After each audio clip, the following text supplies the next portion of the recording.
sound out. Right. Wait, can't say it because there'd be no one watching. We need to have a few people watching, then we'll crack it on. Okay. Right. Invite guest. Copy to clipboard. Right, Thomas, straight away, is the sound any better? This is better, Thomas. Thank you for bearing with us as well. Bloody technology. There's no good me sorting it out. I'm useless with it all. Better. Yay. Good. Yay. I think sometimes when you schedule these things onto StreamYard, I did it when I did the live cooking, that all went tips up, and then you have to sort of stop the thing and restart it. So I think it's better close to the time, really, isn't it? Yeah, it's an absolute pain in the arse. Hi, John. Right, I've sent Lee the link. What I'm going to do is instantly, I'm going to put the link to Lee's brewery page in the chat. Go and have a check of them out. Really good stuff on their website, and well worth checking out. Yeah. I'll wait for Lee to come back, and we can start getting across the beers that they've got. Here he comes. Right. Take two. We got there. Yeah, everyone says it sounds much better, so fingers crossed. Yeah, that sounds very different, so that's good. Yeah. I was saying when I did the live where I did the cooking one, which I think you caught a little bit of, Lee. Yeah. I did the same. When you schedule these things well in advance, I think sometimes StreamYard just gets a bit ballsed up with it. So I think I'm going to knock that on the head in the future and just do a second one. Yeah, to be prepared. You can't give them to be prepared. So for the people that don't know, Scott and Wonder, obviously, Beer Wonder, and this lovely chap here, I'll get this right one day. Point.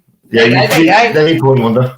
There you go, this lovely chap here is Lee, and he is the owner of Hammerton Brewery in Islington.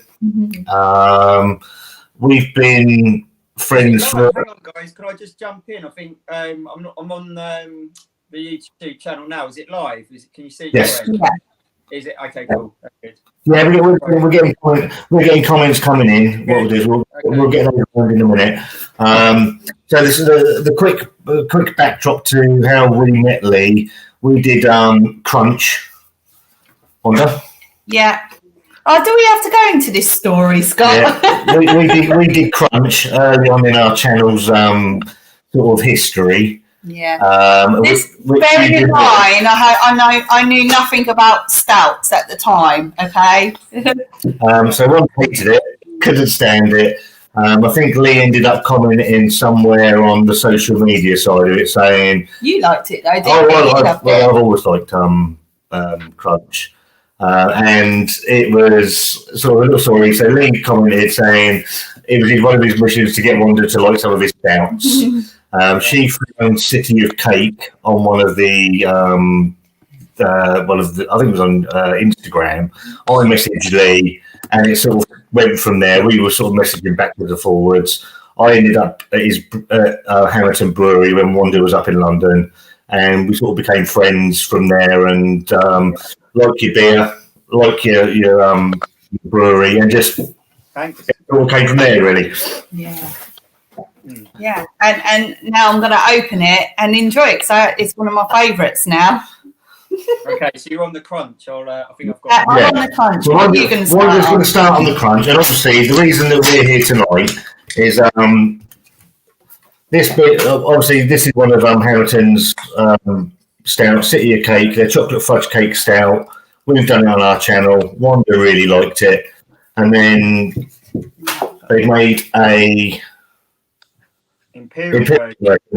Yeah. Cake, 2 seconds. Cake Metropolis, which is, I think it's the only can out in the wild before Monday, Lee tells me. So we're very privileged to have it. Yeah, that's right. We've got that one. We've got it in we've got it in our tap room and our pub on draft. But yeah, can release is actually Monday. So yeah, no one else has got the cans yet. So unless they've cheekily nicked them from the brewery. But yeah, they should, yeah, that should be the only can out in the wild, as you say. So yeah. So, crack through a few comments, Wanda. Okay, right. Because of obviously we dropped off quick, Chris the butcher, but I just thought it was the quickest live ever. I'm your friend Chris. Chris, if you don't subscribe to Chris, go and give him a subscribe. He's an absolute legend. Lord's Brewing mint choco stouts just gone in the fermenter. Oh, okay. Is that right? Am I saying that right? Yeah, in the fermenter. And John from Luke, bless him, £2, bless him. Thank you. Thank you, John. John from Lord's Brewing Company, another lovely brew. Yeah, another friend of ours, friend of the channel up in Huddersfield. Thanks, appreciate that. And he runs a brewery as well, and you've become good friends with him as well, haven't you? Yeah, so, they're decent people out there. So like yourself. Yeah. He said I've not tried theirs yet, so I have to try some of those at some point. So. I think they're like they're old traditional styles, but they've come on with twists and sort of on new styles. You know, John's a good lad, and the beers are really decent as well. Cool. Yeah, sounds good. Oh, just showing my support and hope to see you both on. Yeah, Chris the Butcher Raw. But yeah, we'd love to come on that at some point, Chris. Yeah. Hello. And Sobieski. Yeah. Right. We're all caught up now, so we're all good. I'm going to try. I've been looking forward to this since it's arrived the other day, and that's the crunch. So I'm going to tuck in. So cheers, everybody. Cheers, guys. And I'm going to I have had a courtesy. My friend Lee here knows I like a West Coast IPA. So when we were looking to get stuff in for tonight, I saw this on his website, and I have had a can already. And one of the things I really love about their brewery is the artwork. The artwork on the cans that goes into the cans is superb. So this is their working from home West Coast IPA coming in at 5.8%. Yeah, we actually released that last year as well. So kind of it's quite apt now, obviously, with the situation. But yeah, we first released it last year. So I was looking on your website, Lee. Yeah. And it says the Hammerton Brewery in Islington was brewing from about 1860. I've got some notes over here. I've made notes. Yeah. I've never make notes. You're going to test me, are you? Yeah, so they're brewing. Hammerton Brewery was brewing from 1868 to the 1950s, but then stopped brewing. Yeah. Why is that? So well, it's quite a long backstory, really. Do you want me to? I'll try and make it as short as possible. But well, it's about 2014 is when we first started. So it's probably 2 years before that. So 2012. I started to get into my sort of IPAs, like American hops IPAs. I think, the sort of beers that were around then were, can't remember really. There was Japor was probably the main sort of hop forward sort of IPA, American hops IPA, and those sort of styles of beer. I just got really excited about and loved drinking, and so got really carried away with it and decided that. I don't know. I had an idea that I wanted to start a brewery, and at the time, as I still do, I lived in Islington, which was most of you, some of you might know it. If you don't, it's a borough in North London. It's a place that's borough. It's got a lot of bars, a lot of restaurants, just a lot of places to go out drinking, and there wasn't a brewery there at the time. So there was a lot sort of going off in Hackney. A few things were starting to happen in Bermondsey. It was mainly the Colonel down there, but now there's obviously hundreds. Yeah. And over in Hackney as well, there was a few. That was kind of where it was going off a bit more at that point. You had like London Fields and Hackney Brewery. A few of those guys were sort of starting out, and there was nothing going on in Islington, and I just thought there had to be some. I thought there was potential for. To have a brewery in Islington and make it sustainable, even with the local area, basically. I think so. I looked into it, and Islington's got the second highest number of alcohol licenses per capita So Blimey. that tells you that there's a lot of bars and pubs and places that sell beer. So anyway, I was kind of 6 months into researching and pen to paper, writing a business plan, just seeing whether it was viable. I started speaking to my brother, telling him I was interested in, I was going to start a brewery basically, and I was looking into it. And he told me that he'd been collecting these old Hammerton like labels from eBay. So there used to be this brewery called Hammerton Brewery that I didn't know about. So they were down in Stockwell. So thought nothing of it. Thought, that's interesting. Shares the same surname as me, so I just kind of left it at that. And then the more further I got down the line, I was about 2 months from getting the keys to the industrial unit and ready to go. Went to see my grandparents and told them that, you know, I'm starting a brewery. And they started to tell me the story about the Hammerton Brewery and how we're distant relatives of the original Hammerton Brewery, which was a bit of a shock because we never knew about this at all. So you didn't know that before you had the idea? So everyone seems Your blood. So it's kind of, everyone thinks it's the other way around. So we've already had this.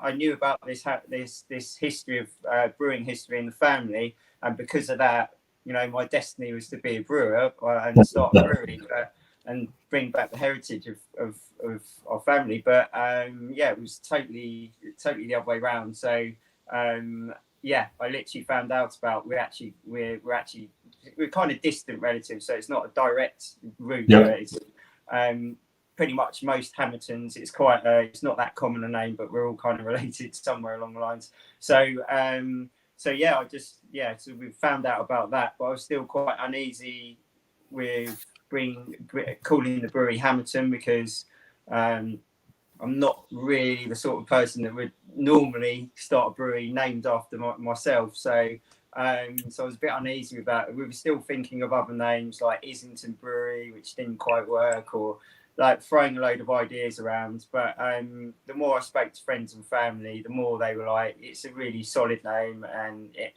really works, and you've got to bring, you know, it's a great story in it, and you've got to bring back, you know, the Hammerton name in brewing basically. So like I kind of against my kind of normal judgment, my friends and family sort of pushed me towards, you know, calling our brewery Hammerton. So yeah, it's quite interesting because when we got sold Crunch by our local bottle shop in Portsmouth, Beer Musketeer. And he sold it to us as his favourite beer that he stocks, and he buys truckloads of it. Oh wow! So obviously, when I came, I'd not heard of Hammerton Brewery. We were fairly new at this. Obviously, when you get the name of a brewery, I naturally thought that Hammerton was just something to do with London. So when you messaged me, sort of saying, "Hi, Scott, I wonder, blah blah blah blah blah," and it was Lee Hammerton, they then clicked. Obviously, it's your name. That sort of sparks interest of where it came from. So it's only that I was doing a little bit of. So I don't do a lot of research, but I had a look at the website today to sort of try and get to know you a bit better. Although we've met you a couple of times, and the story behind the brewery itself, and I found it quite interesting, really. And we want to help breweries out at the moment, especially in these times, and to get you out there more. Like our good friend John, we've done it with John with his brewery. We want to try and help as much as we can, even if it's a little bit. We really appreciate it. I appreciate it, and and it's always a pleasure with you guys anyway. So we do appreciate it, and because it is. I mean, everyone. Most people are going through a tough time at the moment, whatever their circumstances are, and you know, business or just personal, or you know, just this whole COVID-19's going to be, it's tough, isn't it? It's all businesses are struggling, aren't they? And suffering, and you know, it's just a little bit of help. People are losing their jobs every day at the moment. It's in the hundreds, in the thousands. It's it's great. Well, I want to crack through the comments. Oh, thanks, John. So Gonna moderate John's for one of us. our moderators, so if there's any knobheads come on, you can get rid of them. Oh, that's good. Yeah. Hopefully not. Hopefully not. Who's this? Alia. Pick that one, whatever. It's Yeah. easier, like. Right, okay. I'm still getting I'm useless with technology, so bear with me. Alia, my daughter lives in Islington, and the next time I visit Hammerton is on our must visit list. So, Right. yeah. Top banana. The dog saying hello. Hello, mate. Hello, Chris. So, hope you're all right, pal. Mega Toddy. So, Meg Toddy lives in Pompey, friend of the channel. Hello, Martin. Hope you're okay, mate. Hi. No, John saying that. Oh, I'm lost. Hang on, I'm so rubbish at this. Carlin. Someone's drinking Carlin. That's John. No, beer dog. My beer dog's drinking Carlin. We can't have that sort of talk on our channel. That's the offensive word. What's your moderator doing? Lemonade. Yeah. Sad times. Oh. Good. Carlin is. Oh, I'm not even going to read that. Chris the Butcher, his two favourite drinks are Stella and Heineken. Even he thinks Carlin's horse piss, so it's got to be bad. Oh, we do appreciate it. The Lord's there. I think we all got to try and help each other out in these times at the minute. So, people don't know, John from Lords, they sent a load of their Pilsner off to be canned. And it all came back, and every single one of them was damaged. Really? Really badly as well. Badly. Wow. How did that happen? Like, on the pallet, everything was dented? Wow. That's... I'll let John sort of comment on that, but he sent us some pictures, and there was either damage to the labels, damage to the cans. Each and every one of the can wraps didn't meet properly, and not meet properly, they were horrifically out. They were coming off the can as well. Oh, so. the lids, the tops. Yep. Oh wow. Yeah, the seam. Yeah, that's horrible. Yeah. I mean, you've got a canning machine on site, so you know. I think it's a real concern. And we have used contract, not for canning, but contract bottlers, and it's always a concern because you're sending some perfect beer to them a lot of the time, and you just don't know what's going to come back sometimes because they don't generally take as good a care as the beer as you would. It's substandard, isn't it? Yeah. John from Lord's Brewing, my good friend. He's got a question for you, Lee. I saw that. Yeah. Can you see that, Lee? Yeah. Yeah. So he says, "What do you think about the current situation with the SBDRC and the duty?" I just try it. Yeah. So small brewers duty. I can't remember what it exactly stands for, but it's the small brewers relief duty rate. So as it stands, any brewery that brews under, I think it's 2,000 hectolitres, you receive a fairly chunky discount of you pay 50% of the beer duty you would if you're over that threshold of 2,000 hectolitres. 1 hectolitre is 100 litres. So there's some changes that are coming in. I'm not sure when they're supposed to be coming in this year, whether it's been delayed. It'll be next year anyway. But essentially, they're trying to change that the whole process of how they deal with breweries and how small breweries and how they pay beer duty. And essentially, it's a lot of big breweries have got together. So the more commercial breweries that brew hundreds of thousands of hectolitres, and they've been trying to force a change for many years, and it looks like it might be happening, which is the worst possible time for brewers. So essentially, it's going to mean that any brewery our size or Lord's Brewery size or any brewery, that's relatively small is most likely going to be paying a lot more beer duty, and it's bad. It's disgraceful, isn't it? It's disgraceful. More help. This all came through pretty much as we came out of lockdown, I think, a few months back. So yeah, it's so instead of helping small breweries, we're going to penalise them even further and possibly force a few of them even further down that pipeline out of business. I think a couple from the people we follow, like on Instagram, I think a few breweries have actually shut down now and they can't really open, and it's been so that's even before this comes in. So this change. So yeah, it's crazy. So John, is it John from Lord's Brewery? John, he's told me what it is. So it's the Small Brewery Duty Reformation Coalition. So there's a group of brewers, small brewers, that basically has no small breweries in it anyway. So they don't like the small guys like us because people are buying our beer in droves. People are buying your beer, they're not buying theirs, are they? Yeah, exactly. So we'll see whether anything changes with that, but it's there's a lot of lobbying going on with MPs, and there's a big petition out about it, which actually we should send that to you guys to sign as well, actually. We'll share across our social media. I'm not, because I think you need 100,000 signatures in order for it to go to Parliament. So I'm not sure where we were, but a few months back it was 30,000, I think. But well, have you seen, if either you or John send that to us, then we'll pump that out across our social media, and we'll get some of our YouTube sort of friends on that as well. Yeah. Okay, cool. Yeah, that'd be good. But yeah, I mean, for now, I'm not particularly. I'm concerned about that, but I'm not particularly worried about it, because what I'm worried about is the here and now, which is everyone's worried about that, I suppose, at the moment. It's survival at the moment, isn't it? It's brewing survival. Getting through this year and then the start of next year, and just dealing with whatever cards we're all dealt with, really. So yeah.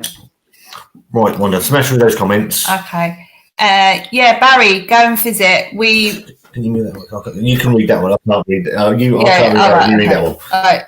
Go and visit the brewery. I loved it in there because of all the lights. I've said about the lights, haven't I, Lee? I've got the lighting and lights, and it was perfect. I loved it. A lot of mood lighting in there, and different lights and old antique filament. Yeah. That is like my thing, and Lord's Brewing's the same. When we've seen videos of it, it's similar, isn't it? Wanda's not a traditionalist. She doesn't like. I'm quite old-fashioned. I like all the stuff, and I love it, like the words and things like that, and So Chris the Butcher, he's drinking Newcastle Brown Ale. He needs shooting, really. He really does need shooting. He needs to try some of your stuff. Oh, bless John. He's got, 1,560 cans full of Pilsner that he can't sell. How about, you probably thought of this, maybe sending it. I know, you might get a loss, but at a discount price because of the damage. I think the canning people have got to be taken to task over that, haven't they? Surely.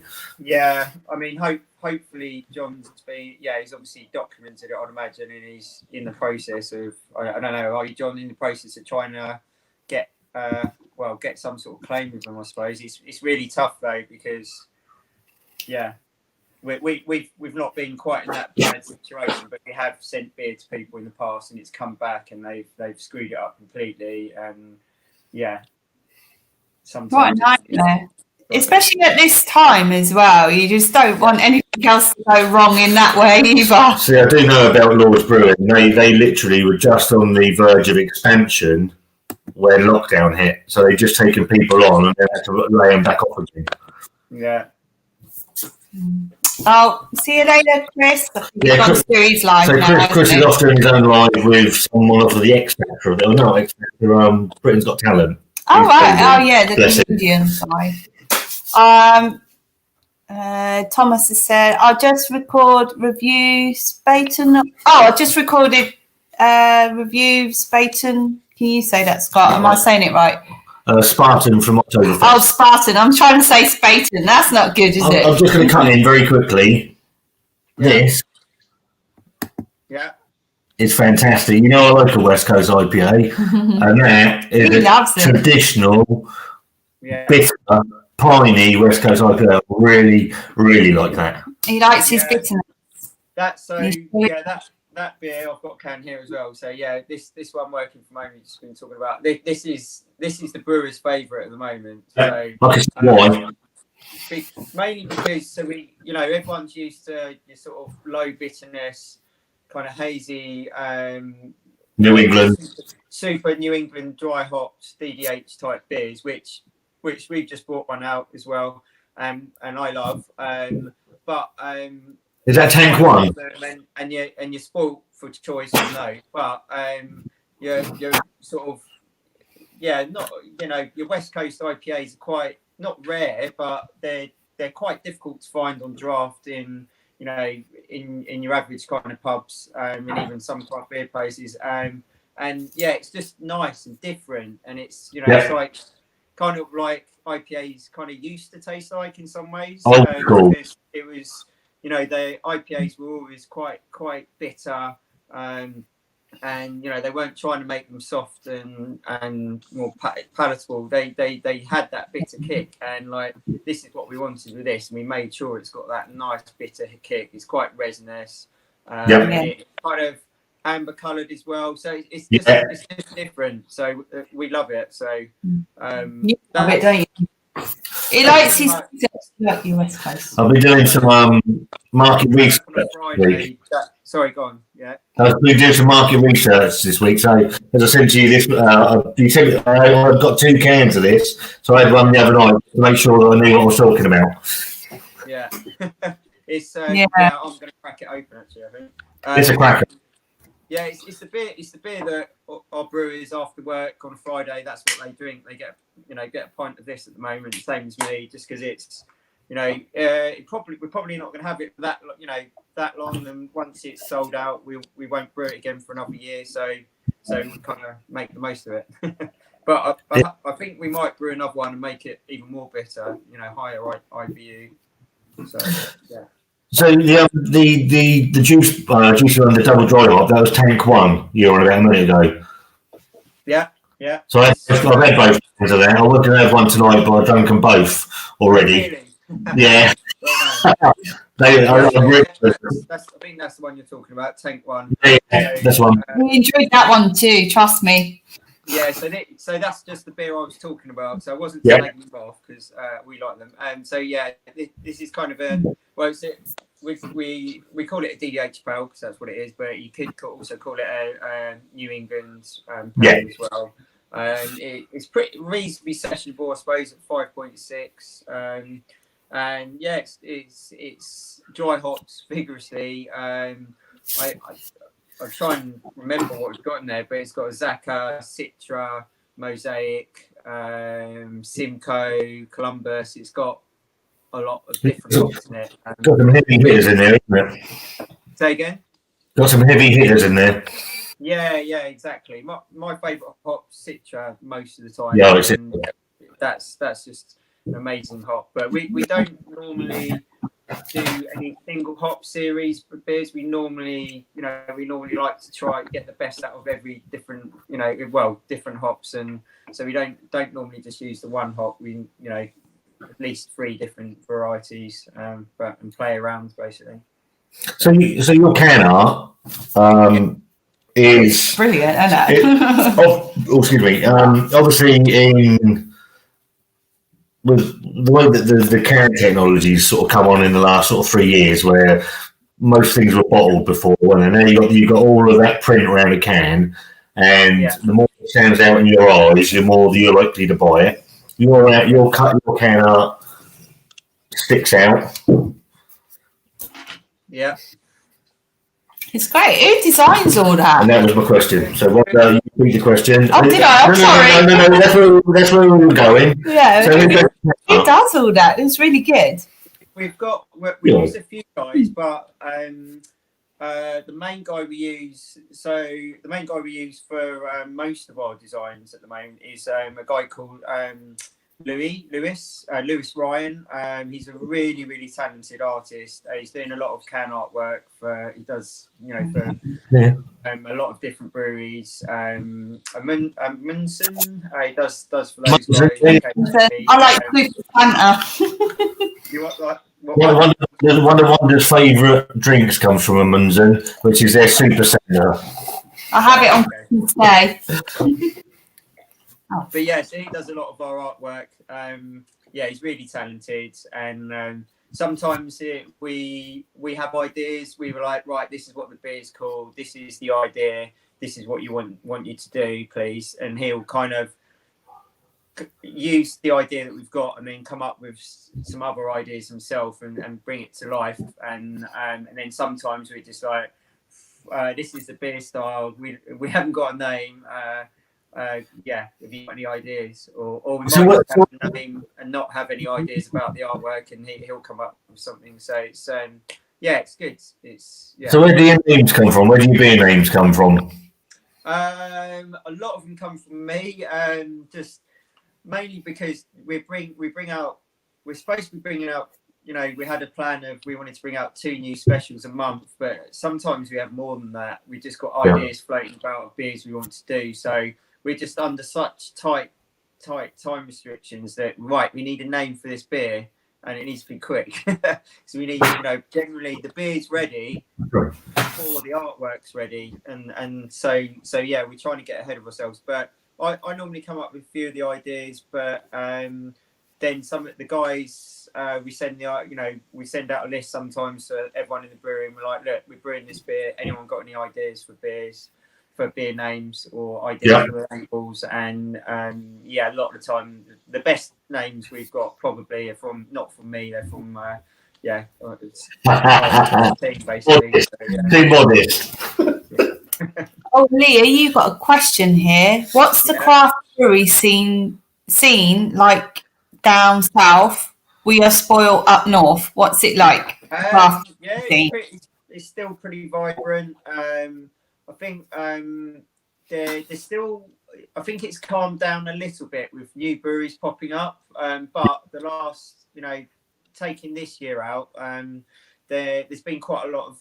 There has been a few new breweries pop up, and there's a lot of breweries like us that have been, they started a similar time to us, and they've been around a while, and it's still really vibrant. There's a lot going on in Walthamstow at the moment. There's quite a few breweries there. There's a sort of a few new ones that have popped up there, and then Bermondsea's still a big hot spot, and still a few around in East London. It's still London's a hotbed, isn't it? Hotbed for breweries. Weirdbeard, Camden, Beavertown, all of these people. There's loads and loads of them. Yourselves.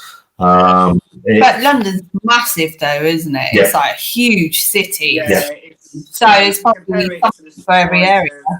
You compare it to the size of, what's the second city's Birmingham, right? And then Manchester. So you compare London to those, they're just, it's a lot bigger. It's 2, 3, 4 times. I don't know how much bigger it is, but it's, it's vast. The amount of people here is just crazy, obviously. So I know the guy that asked the question, Lee W. He's up in Leeds. So obviously Leeds, Huddersfield is a hotbed at the moment. You've got Northern Monk, North, Vocation, all of these people that are up there that are all fighting for shelf space and sort of for your orders. So I mean, as you said, he's spoilt for choice in the north. Yeah, there's some amazing breweries up north, obviously. And Manchester's, Manchester. A lot going on in London, and then it's either London or Manchester where it's mainly going off. I would say with some of the great breweries, and then obviously Leeds is kicking as well, and I think within London and your space, is there a rivalry? Is there a camaraderie? Is there? I think a lot of the people that run breweries, they are, at the end of the day, we're running a business, and we are competing with each other, but we're not aggressively. We're not fighting against each other for things. I think there's a few of the kind of craft breweries that have got really big. So one was 4 Pure, and I would say they were extremely aggressive in the market and still are. But now they're not an independent brewery, so they're kind of in a different league to all the small guys.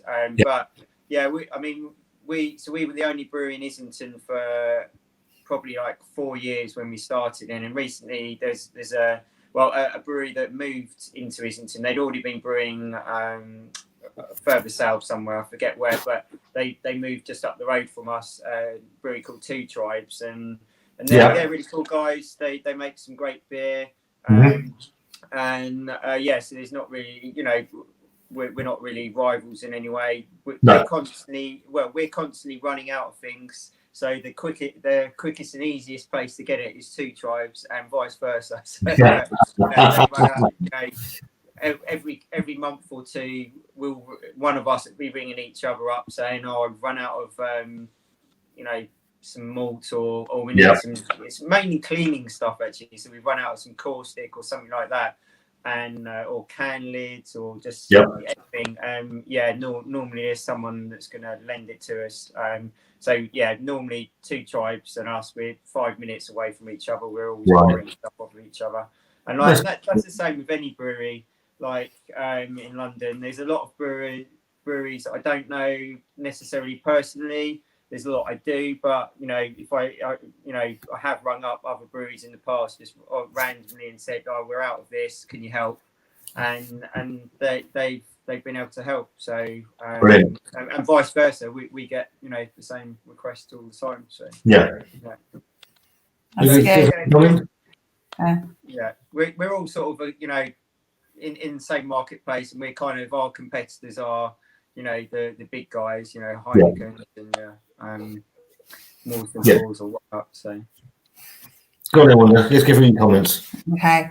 Well, this must be from the cans, when the can wrap. Right. Okay. Planning for a resolution, and if not, we'll have to go legal. What's that? Sorry. The can wraps where they've come back all the cans are damaged, and that's the Lord Brewery. So they're trying for a resolution, but if there isn't that one, they'll have to go down the legal route. Yeah, exactly. I mean, the first resolution is trying to sort it out. I'm not trying to. John knows what he's doing, I'd imagine. But yeah, the first resolution in anything, right, is talking to the supplier and saying, "Look, what are you going to do about it?" And hope that they sort it out. Fingers crossed. I'll ask John offline about what company it is, and there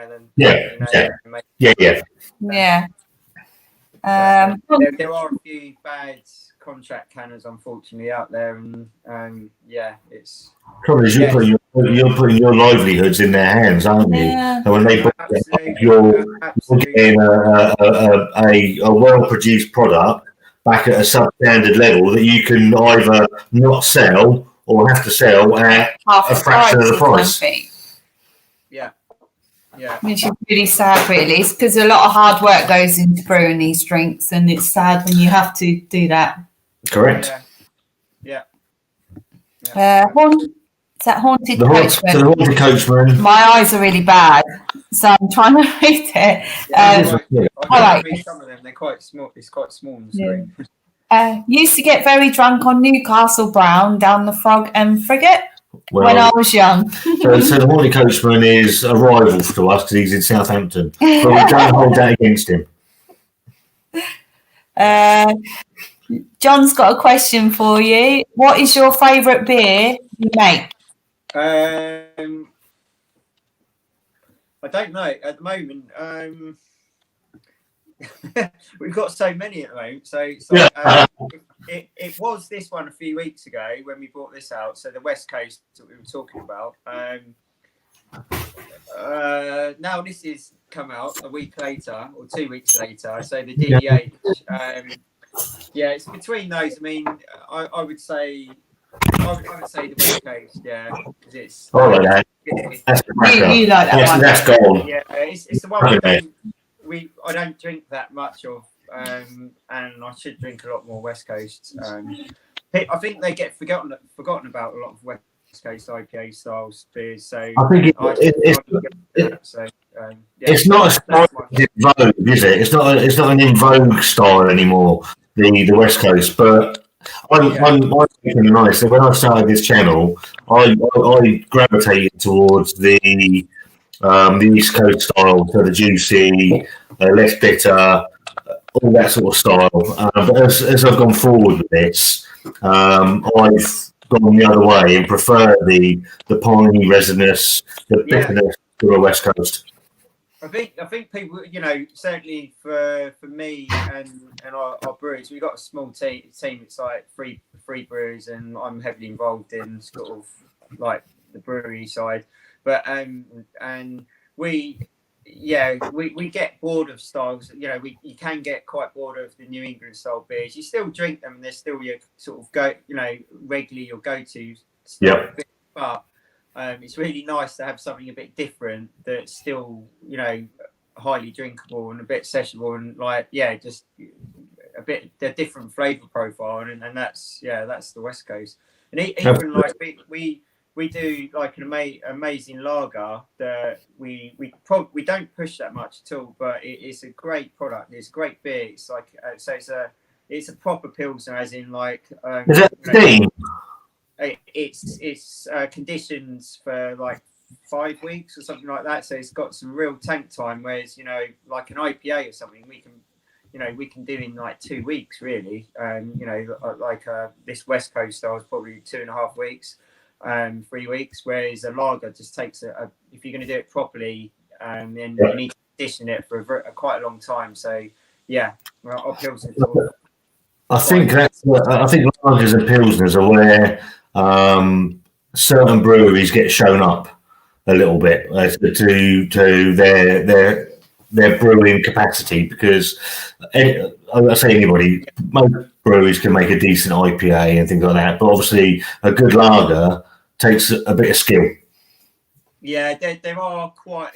They're unfortunately in the UK we're not the best at making lager, and that's I think the good lagers that are out there are outstanding, but there's a lot of bad ones because they're not necessarily true lagers, as in like the clue. So lagering actually means it's conditioning time, so it's like a lot of the lagers that are out there, they might not even actually technically be lagers. They're not using the right.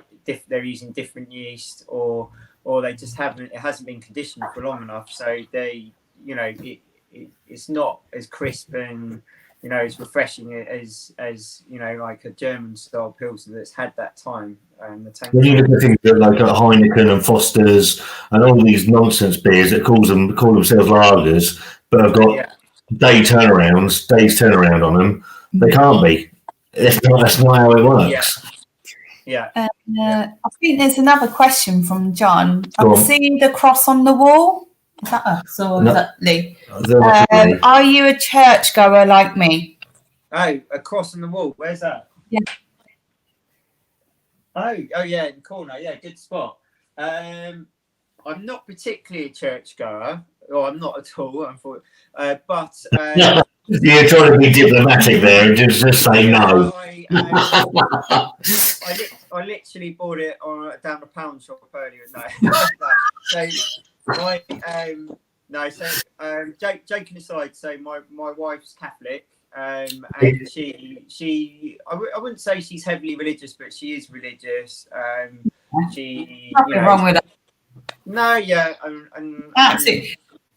I mean, recently, I've with things with Leah, like my daughter and his stepdaughter, and it's the amount of times I've been in the hospital, and literally, I think everyone goes through this stage where they do pray. They literally do pray, and it is crazy that you do turn to something in the end. And we're not religious, but at that.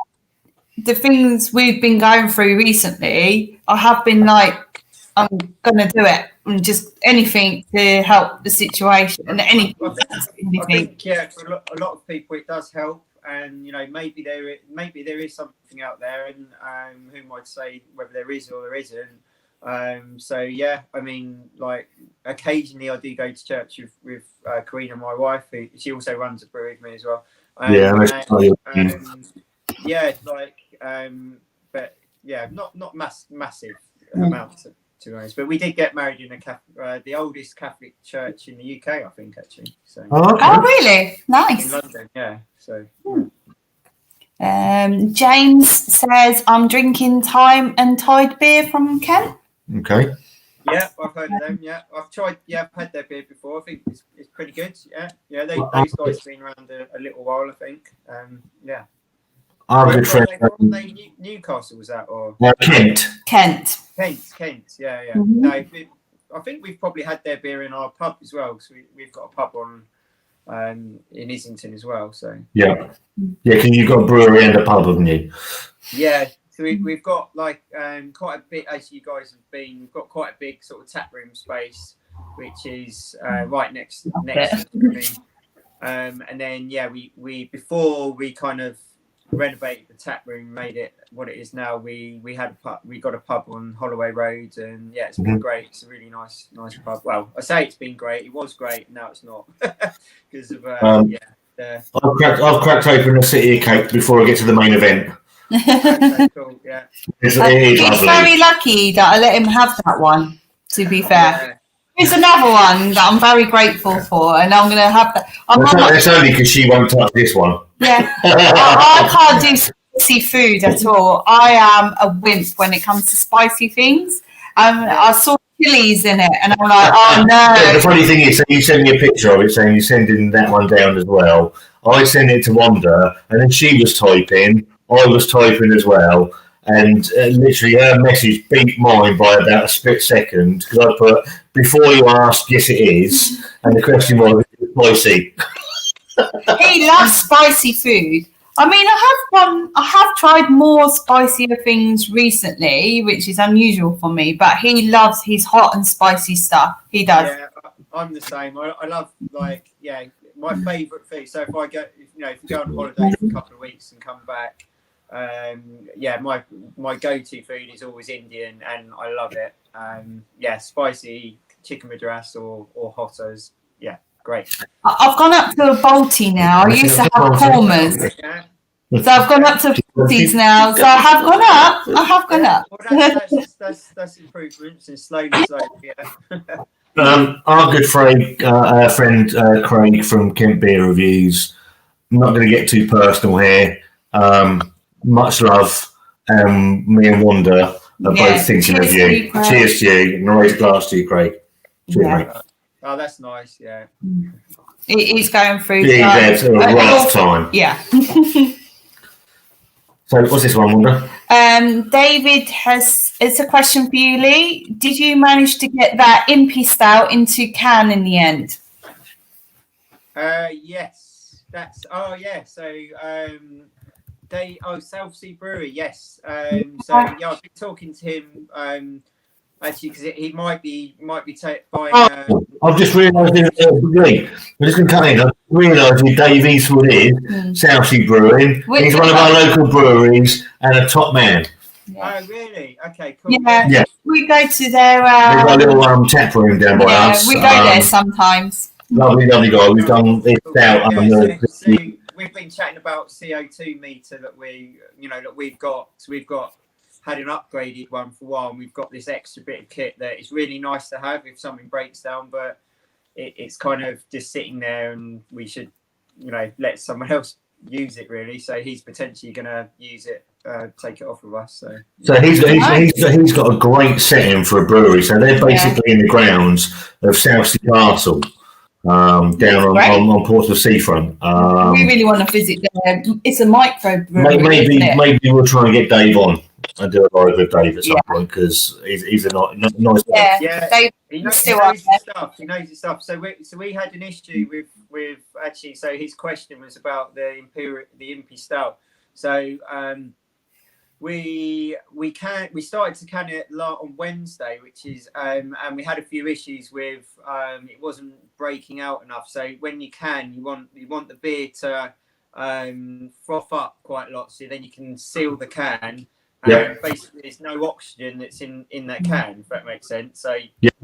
you've got a little bit of space in the top of the can when you fill it up, and that space needs to, in layman terms, needs to have lots of bubbles, small bubbles, so that when the lid goes on and it seals, there's nothing in there apart from CO2. Yeah. If you don't have that breakout, so this foam that's in there, and it's not the right type of foam and all of that stuff, then you have oxygen in there, and that means that beer is not going to last long at all. So Oxidized at that point. Yeah, so we had some issues with Wait, you're getting really switched on with all of this.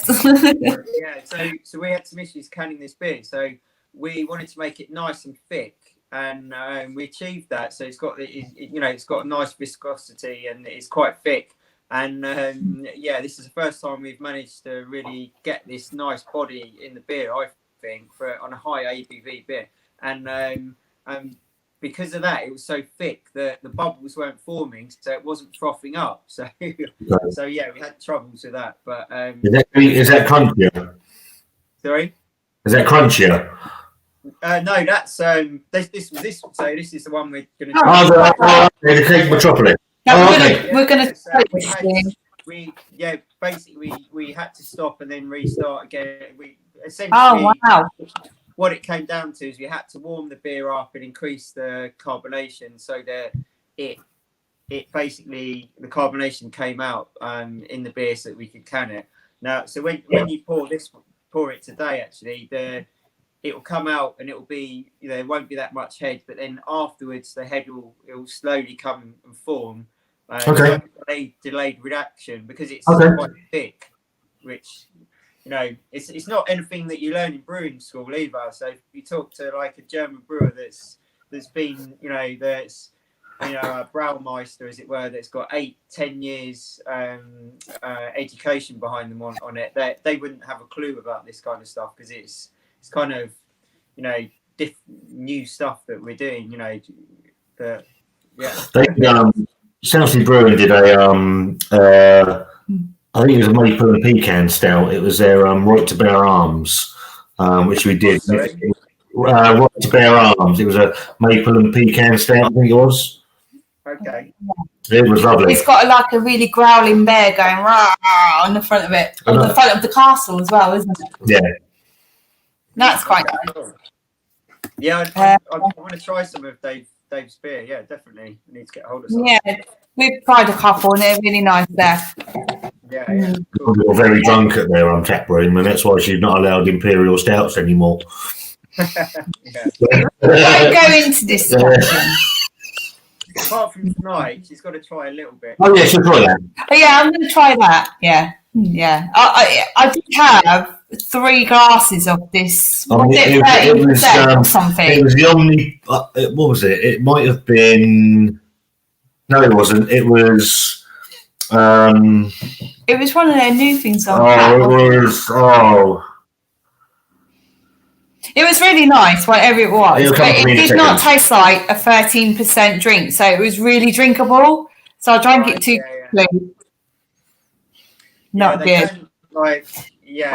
So the stronger they get, they don't always taste that strong, which is quite useful. I'll tell you what it was Moncada's MP pudding. Yes, yeah, I've had that. It's really nice. Yeah. Wonder had a pint and a half of it. Not good. I'm such a lightweight, Lee. It's unbelievable. Strong drinks do not agree with me. It's not a good situation. It's not good. In fairness, like a pint and a half of that is going to cause damage to a lot of It caused damage to my ear holes. I'll tell you that because you kept shouting at me. Yeah. I can imagine. I find like, if it's like 4% or something like that, and then you have like a 5.6 plus to 6%, you can taste the difference. You really easily, but then like from a 6% beer to an 8 or 9%, sometimes you can't really tell the difference. No, I can't. Yeah. But some really strong percent, I can really tell the difference in alcohol. But this particular drink, I could not taste the alcohol in it. Yeah. That the one you just said. The Morgado. It was really lovely. Had you had a couple of drinks before, so you kind of Yeah. Yeah, probably didn't help really. So I am quite lightweight, really. Yeah, the term well-oiled certainly was where Wanda was at that point. I had a bit of a headache the next day as well, which weren't good. Beer dog reviews can only dip in out of the chat as I'm out with the other half. We'll watch. Yeah, that's cool. So people that haven't subscribed to Chris, go and give him some love. Fairly new on the scene, beer dog reviews. Good lad. So go and give him a subscribe as well. He's worth the effort. David says, I agree. Sometimes I get bored with the same juicy East Coast stuff.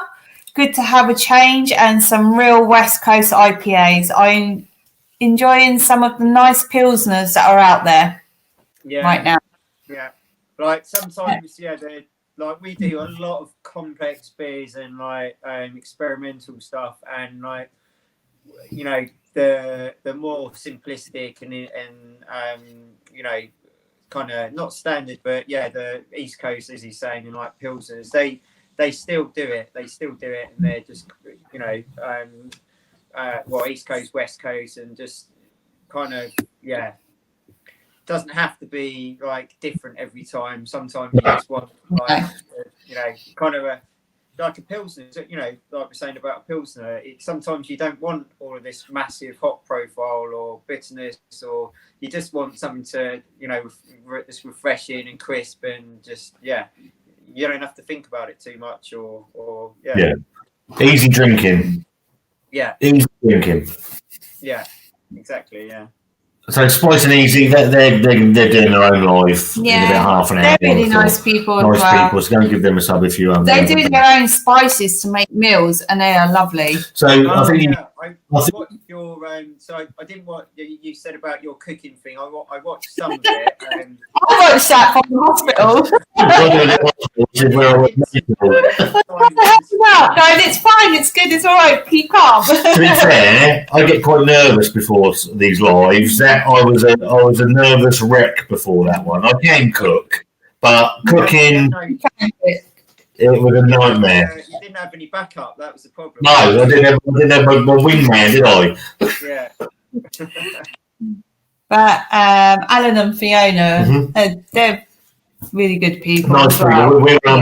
We're due on their channel on next month, the 14th of November because we've got a long-standing return date booked in with them. They're a nice couple. They are. We was meant to do a live with them, but unfortunately, I ended up in Great Ormond Street.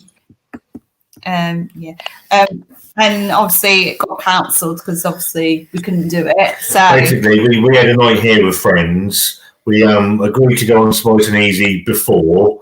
And then we had the night with friends in the shed, came out, Wanda was a little bit tipsy, and she said, Spice and Easy's still on, and we did that back on their channel for about an hour and a half. Don't remind me. Where she wasn't in her best foot. And then I've now got dates on my calendar from people's birthdays I don't even know, because Wanda was writing them on there, because she was a bit tipsy.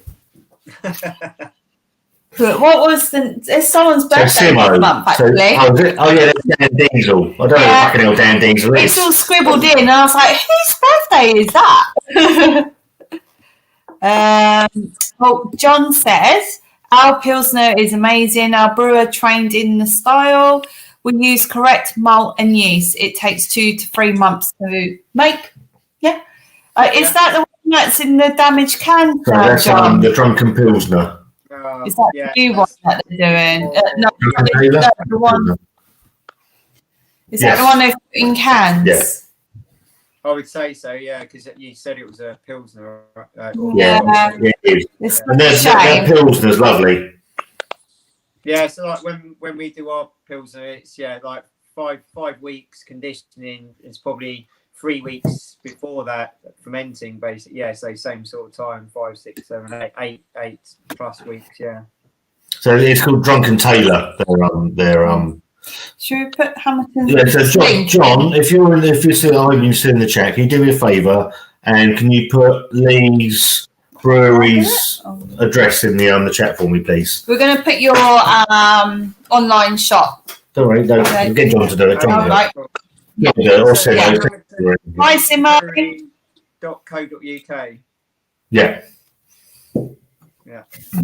Go on, Bobby, you're in charge of the Yeah, comments. sorry. So what are you drinking? What are you on me anyway? What are you drinking? I'm drinking Mondo. It's your fault. It's the peanut stout You that I now got love. the second crunch. Yeah. I can't believe my first review of it, I wasn't keen on it. And now it's like one of my favourites, and I was really looking forward to having this. So, yeah. I'm dipping into it. Well, I've drunk the West Coast, but I'm dipping into It's quite funny because for my birthday back in July, she bought me a can of from our local bottle shop. So she went and got a can of Crunch because she knows I like it. But unbeknownst to me, she tucked another can away in the fridge because she bought one for herself to retry. Yeah. Terrible, eh? Oh, you're welcome, Craig. Yeah, keep going, mate. Bless you. If you need any advice, Or help. especially with the kids, Just let us know. Got the phone number. Our girls have been there as well. Yeah. What's that say? Yeah. Dinner I love. Yeah. Yeah. Hang on, I'm just trying to. Any comments go? I hate StreamYard. It's a pain in the arse. They come up really quickly. Yeah, I mean, at least it's all working, I think, which is a good thing. Yeah. The first little hiccup. Bloody thing. It does my head in. Is it law that all brewers have beards? I don't know. I don't know this. I definitely didn't have a beard when I started, and I've only maybe over the last 6 months I've had a beard. But yeah, there's a lot of brewers that don't have beards, but there's also a lot more that do have beards. So is that the geekiness, do you reckon? It's what, sorry? The geekiness. Could be, yeah, could be. I think it's all the rage now, though, for beards. I do a beard for the raw. We do like this in the brewery and thinking about things and like. Yeah, maybe it's to stop all the soreness on your skin. You can't do that if you've got a, like baby soft skin there, and yeah. I grew a beard when I got divorced. It's the best thing I ever did because I could sit and stroke it and I look pensive one day. Yeah. I'm thinking. It's his thinking beard. Yeah, it's a thinking beard. And I think Mother's got a thinking beard as well. She just doesn't show it. Yeah. That's not very nice, is it? I've been quite lucky so far, but I'm sure age will do that to me eventually. Yeah, well, we'll get there, don't we? Oh, Simo, just diving into a can of Jagged Edge. Jagged Edges from Brewdog. It's all right for the money. Now it's special, though. Like most Brewdog beers, now it's special. Yeah, I mean, they're pretty cheap nowadays, and they're not bad for the money, I suppose. But yeah. They become the supermarket. They became everything they said they would never be. Yeah, mate. I mean, yeah. You can't come in. I can. massive fan of Brewdog. Brewdog Punk IPA was the beer that started my. Yeah, that's what I met him on. He was talking about the glowing blue light in a pub when they started putting them in pubs more. The Punk IPA. It's like when I saw that, it was like, ah. The Brewdog, Punk IPA is probably what started 75% of most people's journey with craft beer. And I remember drinking a lot of it back in the day, and it's a great bit. I haven't tried it recently, but don't bother. I did a stout recently, the marshmallow one. No, layer cake. The layer cake, not marshmallow. Is it marshmallow? Yeah. Yeah, the layer cake I don't mind. Thanks, John. They still, they still make some good beers, I think. Maybe some of the more mainstream stuff people don't rate that much anymore, but they still make some great beer, and they've got some really great brewers. And as much as people hate them, sometimes they do actually support a lot of the smaller guys as well. So they're, I think they're very much love-hate sort of Marmite sort of brewer. The Marmite brewer of the world, aren't they, at the moment? I like Marmite. Well, I mean, there's probably nobody in Britain that's drunk more punk IPA than me. It's a shadow of what it used to be. Absolute shadow. John says we've actually got a stout we've done a sort of collaboration with. So they do this thing every year. It's I think it's called Collab Fest. Yes. And they have about 80, 90 breweries that brew with some of the bars that they've got. We've done one recently. Actually, it's going to be quite nice, and so I mean that'll be quite interesting. I think all of the 90 odd breweries that are doing stuff with those guys, and I think that's the thing that the Brewdog do really well is they do pass on to the smaller guys a little bit. I like the fact that they've gone carbon negative now. And they plant trees for every can of beer. The Aldi beer that they just put into Aldi's, everything they sell is they're going to plant a tree or something. I like all that sort of stuff. That's okay. Yeah, they do a lot of stuff to create opinions and agitate and but they do a hell of a lot for a lot more than some of the breweries do. Some of the bigger breweries. So forget where they come from. Yeah, maybe. I heard about your Quiche Lorraine, John. Quiche Lorraine's a long running joke on. So there's Lord's Brewing Company. There's us, and there's Paul Beer Reviews. And Quiche Lorraine is a bit of a long-standing joke that sort of came up on one of our lives. And then John, I did a live with John and Paul, and John was chucking everything in his oven, and then just fucking. That's a brilliant idea. Brilliant idea, just chucking everything in, full on eggs, everything, and then produce this magical Quiche Lorraine out of nowhere. Funny. That must have been for your cooking time. You smashed it. Oh yeah, I did enjoy the cooking one. It was all right. It was good fun. Like some easy drinking Pilsner from David, spot on. And John, bless him, he shared the website for Hammerton Brewery. So I'm going to open. Thank you. Thanks, John. We're going to crack through these comments. There's only about 4 left. I made a lager. A Munich lager. Last week, won't be ready till well after Christmas. Yeah. Nice. And there's the shop. Put your shop in the chat. Yeah. Barry has put. So Barry, before we go into Barry's comment, Barry asked me to ask: do you ship to Ireland? What? Sorry. Do you ship to Ireland? Do we ship to Ireland? No, we don't. Really annoying. So we can courier our beer to as far as Scotland, Wales, everywhere in mainland. Well, I suppose that can be got to by car, but it's horrendous the cost to get to Ireland. Right, so what costs us $6.50? Do you know what we do? Do you know what we do? And I haven't said this, but so obviously we've got some subscribers in Ireland. That we've done some sharing with. I always just put its ornaments or its energy drinks, and it cuts the cost down. It's amazing. Oh, really? Oh, yeah. I haven't said that, though. We don't do this anymore, obviously, but when we used to send samples, we used to put books. Like, what's in the book? Yeah. So my answer to Barry is, you cover the cost. And we'll arrange with Lee that we'll send it to you. Yeah. Can I just say, I've finished the crunch. I'm now on the City of Cake, which I really love. So we've caught up with the comments. I'm now going to open. Yay! The cake metropolis. Have you got yours? I'll join you.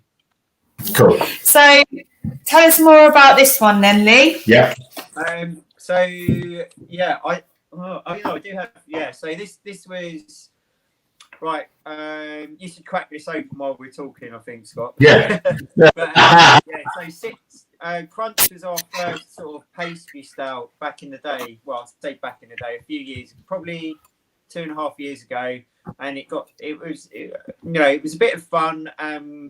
We tried, we did a lot of experiments to try and nail the recipe and get that beer as we wanted it, and we got such good reviews, and it's just been, a beer that has, I know, been loved by so many people, and it just spurred us on to sort of do a lot more stouts, and so that's when we did City of Cake, chocolate fudge cake, and that's kind of got a cult following as well. It's not the same sort of levels as Crunch, but this is way highly, the reviews are a lot better for this beer, and a lot of people have been asking us for years to do an imperial version of this of City of Cake, so that's why we did this one. But obviously, cake, City of Cake is where our friendship came from, because obviously that's what Wanda saw on. Where are you going? It's gone off the bloody bench. Move forward. That's where she saw that on Instagram. I contacted Lee. Chocolate fudge cake is like one of my He was going to favourites. send some to us, and then I went up and actually picked some up myself. And so this is the imperial version. So this is the imperial version. Okay. It's absolutely black as night. What percentage is it's it? 11. 11%. Okay. Yum. There's a lot of coffee. Nice coffee. So it's just in your tap room for the weekend, and then it goes on your online. Okay. Yeah, is that so right? It's on draft in our tap room, so you can just get it on, on keg, and then cans go on sale next week. So yeah. Ah. Lovely roasted coffee. Load of chocolate, lots of chocolate. Oh dear, that's not good. And it smells really, really sweet. It is sweet. Barry says, "Cheers, mate. It's a shame, but I get it." Yeah. Yeah. So Wanda. Yes. You need to smell that. Alan, Fiona, hurry off. They're gone live at 8 o'clock, so they've probably gone now. So see you later, guys. Go for your swirl and sniff. Okay, swirling and sniffing. I can smell chocolate in that. So it's a beefed up version. The original.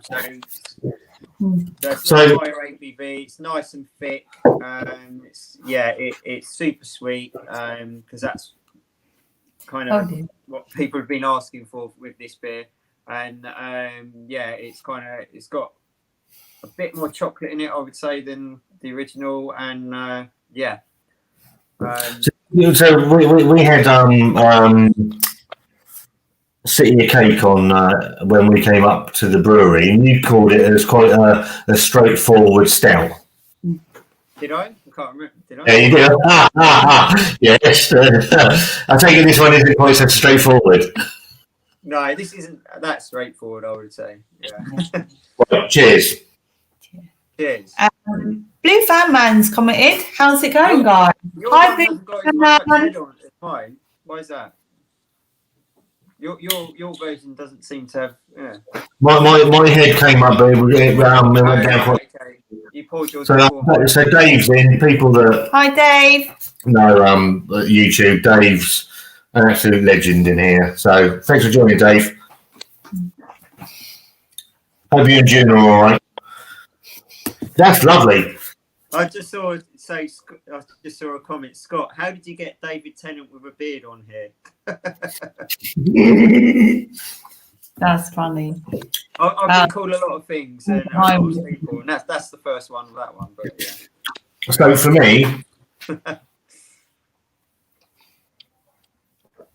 it's really sweet up front. Really sweet. Yeah. That sweetness stays all the way through from that chocolate. Is this dangerous for me? I'm getting none, and I mean absolutely none, of that 11%, which is going to serve Wanda very badly. She can be in all sorts of trouble having that. There's a nice roastedness to it as well. It's really, really nice. The ABV hides itself quite well. Yeah, it does. It's thick. It's gloopy. It's lovely. It's Wanda. It's certainly you know, I would say it's, you know, it's a half pint or a third kind of beer, because it is rich. You know, the whole point of this beer is it's over the top. It's chocolate. It's super sweet. It's gloopy, as you say, and it's like a thicker version of the City of Kent. It's like engine oil, and I like if I want an imperial stout, I want it engine oil. It's sticking around on the palate. It sticks to the top of the palate. It's lovely.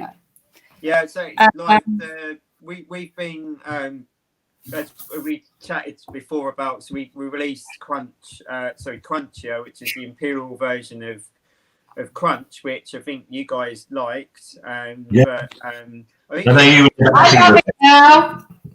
It's one of my favourites. No, Crunchier. Oh, Crunchier. Yeah. Sorry. Crunchier one. Yeah. So we wasn't happy with it because it just wasn't. There was lots of things that wasn't right with it for us. It's still like a reasonable beer. It sold really well. But since then we wanted to have this amazing body on any imperial we do again, and this is kind of our first imperial where we're kind of happy with the body, and that's the body makes the beer. You've got that creaminess, the thickness to it. It's sweet all the way through, which is unusual for an imperial stout. It's nice. I like it. You like it? I do like it. She'll be in trouble later. She'll be shouting at me. Or get your air defenders back on in a minute. No. I'll stick with my seat. We've come to an agreement. If she drinks anything over 11%, she's got to have a zip on her mouth, and I've got to have ear defenders on. Yeah.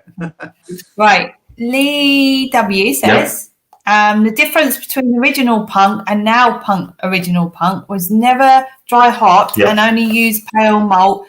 Now punk uses different hops, pale and caramel. Yep. So it's different. And it was hazier. It was about 0.6% higher. And it's dry hopped. Yeah. Royal Tank. My eyes are really bad. Look at this one. I am. Even my eyes are too bad to see that as well, to be fair. Rubbish you are. Hi. Royal Tank Regiment number 1. Yeah. So Dave the Blue Van Man says... Oh, he's already saw this one. You saw this one a minute ago, didn't you? How did you get Dave? How did you get David Tennant? I already did that one. Yeah, he's already did that one. I know, but it's true. I loved you in Doctor Who, Lee. Yeah, there's some of my best work. Beer reviews. Evening, Brett. Hope you're all right, mate. Doctor Who. Hi guys. Hi Dave. What's that one say? Oh dear. Was that one that don't get too pissed, was it? Don't get too pissed. Ed from the craft beer group. Oh, okay. I know we're on about now. So, is this your favourite stout that you brewed? Or is it still Crunch? This one, I think it's the most accomplished we've done for a while, but I don't really have a favourite because I just get bored of drinking the same thing. If they're quite rich and indulgent beers, you kind of like Crunch as an example. I love it, but I don't drink it that much, just because I went through a phase of drinking it a lot, and we've always got different special, something new and interesting to try. So you kind of give that a go. And favourites wise, probably is at the moment. But then in 2 weeks' time, it'll be the next bit. The next, so the chili Mexican stout. When it comes to sort of pastry stouts, we like trying to create beers with new and interesting, well, not new flavours because we've all had these flavours before, but just something that's different each time. So we kind of, with our stouts, we try and just push the boundaries in different ways, and so. You have got a huge range as well of beers and stouts, and I just think that's really cool. To be honest, because you'd never tell we've just got a new canning line, right? No. Everyone's got different tastes as well and opinions of drinks, and they have their own favourites. My thing is, I used to be a real cider and wine and cider was my thing. That was my only drinks that I used to drink, and now it's more stouts now all the time. Most 90% now, and cider's less now, 10%. Yeah, so when I first met Wanda was, I think she drink wine. Yeah. She's not allowed wine anymore. No, I don't get on with wine. Because wine doesn't get on with her. Yeah. Because I'm quite quiet. I'm not a really mouthy person, and some reason this wine kind of brings a little mouthy out of me, and I don't like it. It's not good. I don't want to be in that situation. The funny thing about our channel is, obviously, I started this, blatantly honestly, I started it as a bit of a laugh to take the piss out of Wanda. That was just what I'd do. Nice, I thought we'd last maybe a month, and that would be it. Just taking the mickey out of me. Just taking the piss out of Wanda. And so gave her a stout and hated it. And she was never, ever going to be on the stout. I said me and stouts were not friends at all. And now I look for stouts that have got chocolate. If they've got chocolate in, any new brewery, or if I look for something, I'll say, have you seen this? Yeah. Do they do stouts? Do they do stouts? They do. Yeah. And I love peanut butter and stuff. So that's a big transformation. That's amazing. Yeah, yes. I never thought I'd be drinking stouts. I've never drank stouts in my life. And obviously stouts are probably the hardest thing for me, doing this channel. I was never a stout fan, and you drink stouts. It's probably my favourite style. Your taste buds do change. They do. Yeah. And I don't know whether it's because I am a chocoholic. I love chocolate, and now the more I've been drinking, the more I taste the chocolate, and now all I crave now is a stout because it's got chocolate in it. I love it. So there's the people that you don't have people that like stouts, you do have a lot of people that like stouts, but you have more that just love them, and like people that don't like stouts at all. But a lot of people that like stouts, they're really passionate about stouts, and they Well, see later. I think Alan and Fiona would have gone anyway. Yeah, they're gonna. They got live tonight. Yeah, they're on 8. So there's a question here from Dave, the Blue Van Man. So Dave doesn't do citrus in beers or anything like that. He does a cracking thing with his next door neighbour where they do the beer garden. They do over the wall, and he'll do beer reviews with his neighbour, the Kiwi. So Dave's not a massive fan of citrus in beers, and he's asking, do you think these flavoured beers will last? I think they will, yeah. Yeah. Chocolate stout will, with me around. Do you think he means flavoured beers as in flavoured stouts, or just in general? Like the ice cream flavour, I suppose. If Dave's still watching, let us know. I know you're not a fan of citrus, Dave. As in citrus IPAs, or well, that's kind of yes. No, of course, yeah. I mean, citrus flavored, or citrus hops and mosaics, those IPAs are always going to be around forever, I think. So 100%. Yeah, I think. See, I'm quite new to the craft beer scene, really, and it was like I said, always been wine and ciders. That was it, and he's introduced me to it a lot, obviously, in the last year or so, and it's opened my eyes to quite a lot. And I'm like, wow, I didn't realise, like, you know, the craft beer it's quite, people are quite passionate about it as well. But I love my stouts, and I never thought I'd touch a stout, but now I do more than ever. It's also a curse when you get into craft beer as well, because you know, when you really get into, like, I don't know, IPAs or stouts or, like, you know, whatever it is, it then means that you struggle when you go to a pub that doesn't have a good offering, or, you know, something that you want to drink. It's a problem. Whereas, you know, Well, not 20 years ago, 10 years ago, before I was really into beer, I didn't care what pub I went to, and it wasn't really a thing, you know, so you just ordered what was there. You know, nasty lager was on, and that was a struggle with pubs now with you. It is a struggle with pubs, because there's a nice little pub just up the road, and he doesn't like anything in there because it's not. I've become a massive beer snob. It has. It is true what you're saying. Horrendous. Even with, I mean, Wetherspoons have got their range in there, and even when we go in, we've got a soft spot for Wetherspoons, and especially our local Wetherspoons, because we met in there. Obviously, in the world that we live in with online dating and things like that, it's unusual to be naturally through Wetherspoons. So yeah, it was good. Yeah, no. Before you Wetherspoons ruined lively. That's not very nice, is it, Lee? Meanie. I didn't actually hear that comment. What was it? Nasty. No.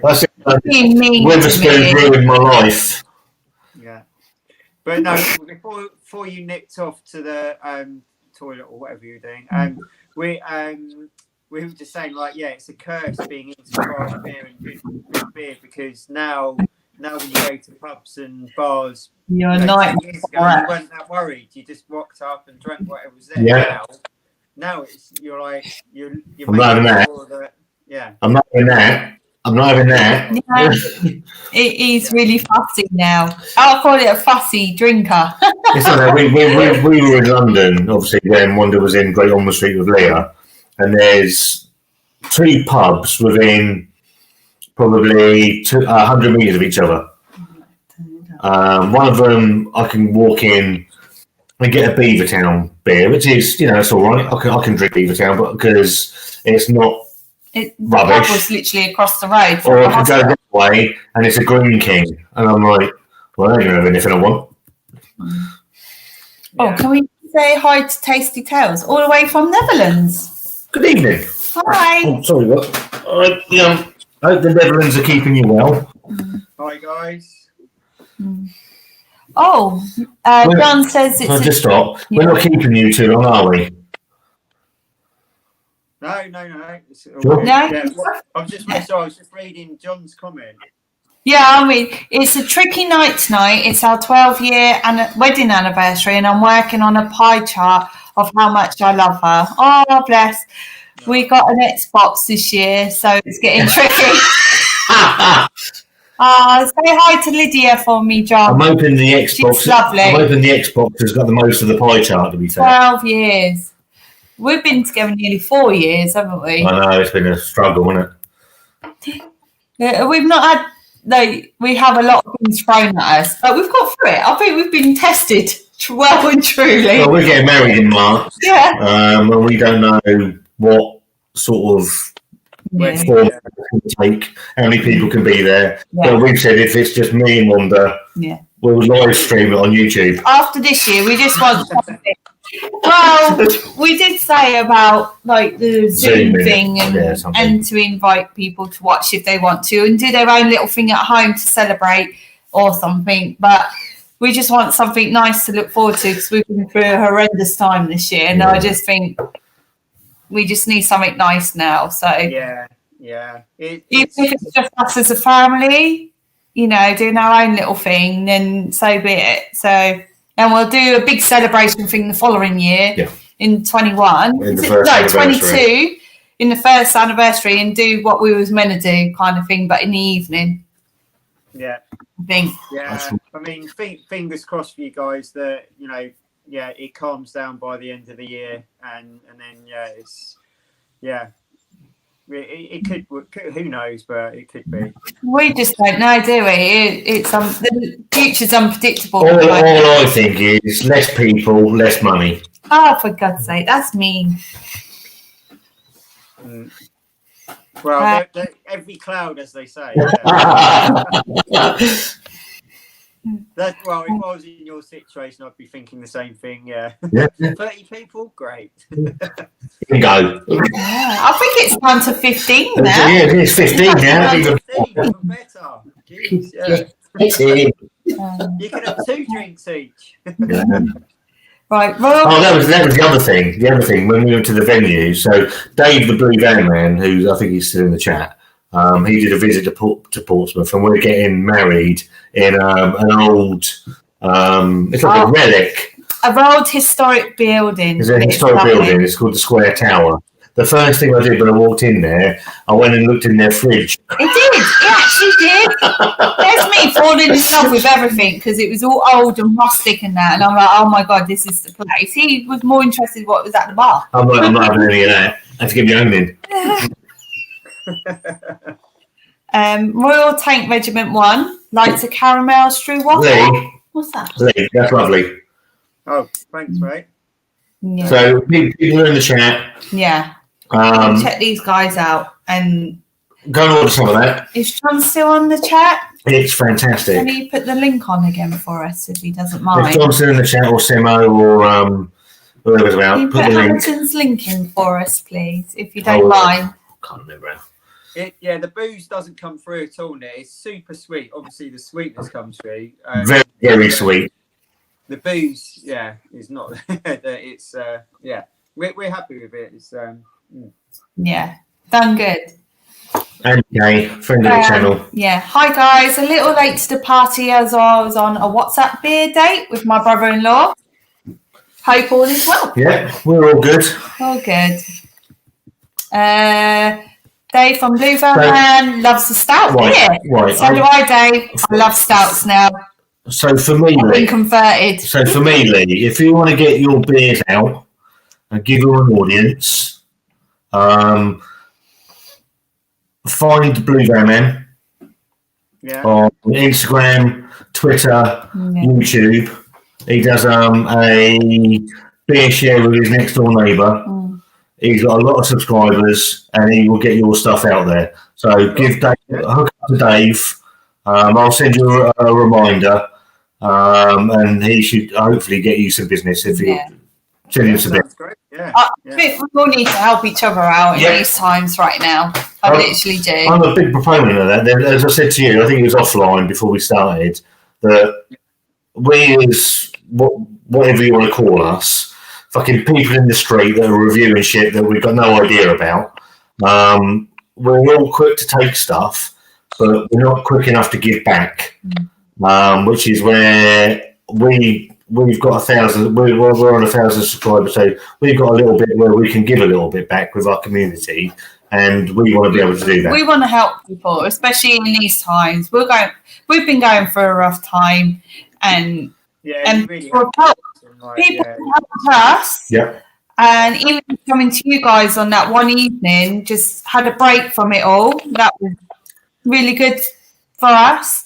Wanda was petrified about coming. Obviously, she was leaving Leah in hospital. I'm like, you need a night away. Yeah, even the hospital was like, go and have a break, go and have a break, go and have a drink. And they were encouraging because they believe that a parent should have a night off. Like, especially when you're going through so much in that way. And, I mean, you've been through a really tough time, and you've just, you just got to stay positive. And I am now. We've had to get our head around a lot of things. I mean, we've got a wheelchair involved now, which ain't great, but it's getting used to new things and new changes and that. And once we get there, it'll be like a new normal to us. It'll be normal. So, but it's also about giving back to the beer business as well. We take a lot from the beer business. We buy beers. I mean, we like to buy it. Everything that we generally we review, we buy. Yeah, but you support everyone by buying our beers. So we try we try not to be negative about anything because there's too much negativity in the world anyway. Oh, the world's a bit horrendous, isn't it? Let's catch up with you. Yeah, click on the comments one, Dennis. Royal Tank Regiment. I am a craft cider fan, but I will try anything. Yeah. I like Brothers ciders, the range, because they're quite sweet, and I like sweet stuff, don't I? Taste of Cows. Always fun to introduce beer drinkers to good wines and wine drinkers to good craft beers. I don't drink wine. I'm not a wine drinker. Did you used to drink red wine, though? I tried to drink wine. I pretended I knew what I was talking about. I didn't. Thomas says stouts are the best. I think I'm going to have to agree with you there, Thomas, because I'm a stout fan now. Blue Van Man, love the beer garden entertainment. So I asked Dave about to clarify his comment about juicy drinks and that. So he says, are these sweeted flavoured ones? I think some might drink because it's fashionable. I hope they do keep going for brewery's sake. I would disagree with that in the fact that I think people keep buying them because they like them. With Crunch, which is kind of a one-off beer for us originally, and we brewed it once, and like the feedback was phenomenal, and it sold out like really quickly. And whenever we brew it, we sell it because people want it, I suppose. So I think they'll be around for a while, and I think people like interesting beers and different, that tantalise their taste buds in different ways, and everyone's got different tastes. You've got two sides of the story. You've got the old traditionalists that are like their real ale, and there's nothing wrong with that. Some people don't like change, though. No, and they like stick, and they don't want to change. You've got the craft beer side of it that obviously challenges the real ale side of it, and I've never been a real ale fan. But I'm not saying there's anything wrong with that. It's weird. We've got Fallen Acorn, a brewery by us they're an old style traditional brewery that do old style traditional ales, but they've also brought themselves up into the 21st century and brewed some really good craft stuff. They got a mix of decent stuff, and I think those sort of breweries are where they're going to make the money because they got both sides of the coin. Yeah. I mean, we do a lot of weird and wonderful different beers, and we experiment with different ingredients and whatnot. But our core beers are, the main ones that we sell, that keep the brewery going. Really are, a kind of standard IPA. A standard pale ale and a lager. That's that's N1, N7, right? N7.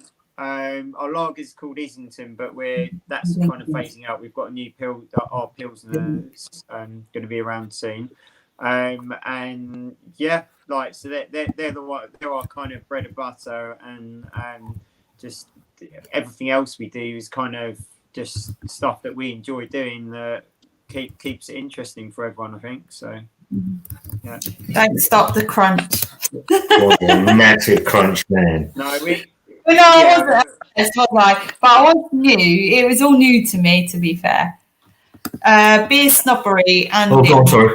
Andy said, beer snobbery, this is definitely a thing with me. I am terrible. It's a nightmare. It could be the nicest pub, local, where you can sit outside, social distancing, you feel safe and everything, but you won't go near it because it hasn't got a drink that he likes there. Yeah. Hi, and June. then I'll have a Guinness. Dave says June. Hi. Evening, June.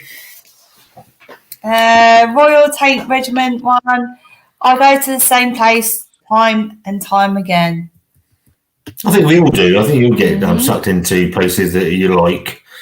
I mean, if that's what you enjoy doing, then why not? You know, if there's it might be that there's not that much any good around you, so there's only one place you like. So I'm going to pop this in a minute, Lee, just to let you know. Yeah, all right. I'll have a go at that. So I haven't actually tried this outside the brewery yet. Have you not?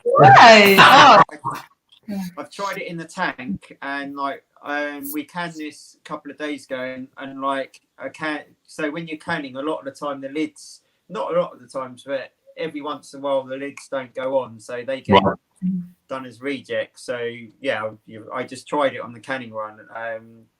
So I haven't tried it properly. So this one isn't out till November, I believe. Yeah, so this is out in a few weeks. So this is my Spanish is awful. So Dia de la Muertas, which is Day of the Dead in Spanish, or obviously, this is Cape Stouts. Yes. So yeah, it's the day. So I think the day that they celebrate, in Mexico, they have this big festival where they celebrate the dead. People that have been lost. And the Disney film, isn't it? Coco. Yeah, Coco. The Disney film. I actually know that film. Okay. Yes. I haven't seen it, but I know of it. Yeah. So I mainly know of it from the James Bond film. Right, I'm not going to interfere. What I'm just going to do, Lee won't mind this. Right, okay. Right, what I'm going to do is I'm just going to go solo layout for 2 seconds. Now I'm going to show people the can art on this, because it's really cool. Absolutely. It's really cool for Halloween as well, isn't it? It's superb. So what day do they celebrate Day of the Dead then? Do you know? Is there an official holiday for it? Yeah, I think it's the 1st of November or the 2nd. Right, okay. I'm not entirely sure which day it is, but we're releasing it on either the day or the day after. But yeah, the month we release our beers on a Monday. That's the main sales day. So, but yeah, it's pretty much they fall in line. We wanted to I wanted to brew this beer like 6-7 months ago, but I wasn't allowed because everyone was like, no, it needs to be when it's actually the Day of the Dead. You can't bring it out. Right. All right. You really need to start putting your foot down, mate. It's your brewery. Yeah, well, yeah. It's nice. That's right. He has to kind of listen to his team. The funny thing is, so when I came up and met you for the first time when Wanda wasn't there, she came away and she said, what's he like? I said, you're likely, because Lee's a genuine bloke. Yeah, I like genuine people. Yeah, I appreciate that. Same as you guys, you're just normal. Normal. Well, not normal. Not too normal. I'm a bit unique. Times. I am a bit different to a lot of women. Wanda's very different. Very different. Yeah. No, I think we get on because we're kind of all a bit down to earth, really. Yeah, it might be a little bit weird in ways, but that's what makes it fun, mate. Exactly, yeah. So I wasn't referring to you guys being weird, maybe me, but yeah. I had some very weird moments. Trust me. Mm-hmm. He woke up the other night and I was in his tube back. No, that's not true. I woke up, so I went to bed and Wanda had a pair of pants on. That was it. I woke up the next morning and she's got a full tube back of onesie on. I was so cold. What's happened overnight? What's happened? The temperatures have been dropping. I feel the cold horrendously, and we're in the loft room and we have separate heating to the house. And if the heating, you have to do it yourself in the loft room, don't you? It's like electric heating. And yeah, I was so cold. And I thought, I'm going to put he's got a tube back, a onesie. It's all fluffy and warm. And so he woke up to a tube. No, Rob, what the fuck's this? What's happening? Oh, fucking hell. I was so cold, I didn't care. I even pulled the legs over my feet because I was so cold. Want to have a bit of a rummage and then it's like swimming next to a bear. Say that. Next to a bear it was. Cover your ears, everybody. You did not hear that. God's sake. Right, Thomas, thanks for watching, by the way. Aidan 921. Hi, Aidan. Aidan. John's on his pie chart still. 12 years Xbox. Yeah. Oh God. Oh, bless John. He's put the link up again. Thank you, John. I'm just catching up on the comments now because there's quite a few. I'm pretty useless, so I should be sacked from this position. The only thing you don't know about is the Stella Artois. Oh, I'm not saying that word. You can say that because you're quite good at saying those words. Piss water. I don't swear. Right. So I said about Dave, and I should have thought about that. So Dave's got he's got a tie up with Beer Hawk until Christmas. So after Christmas, I'll pass his you over to Dave and do something with that. No, that'd be amazing. Yeah, thank you. Yeah. Thanks, Dave. Thank you. Hallett cider is a very good cider, Royal. Okay, I'll have to look into that. Oh, sorry, it's my fault. See, that's me interfering. You're interfering. Oh, I like the sound of that. Lee has put, I love BA stouts. Barrel aged. Oh, okay. Okay, I'm getting to a lot of things. I'm not very good in the beer world with all these terms and stuff. Right, so when you came to our tap room the other day, or a couple of weeks ago, do you remember seeing some barrels up on the mezzanine up the top? Yes. So, we've got beer in there. We've got quite a few stouts in there actually that are in barrels, old whiskey barrels that we got hold of, and they're maturing in the whiskey barrels. So that's barrel aging bits. Right. I was going to ask about whether you were going to look into barrel aging and things like that.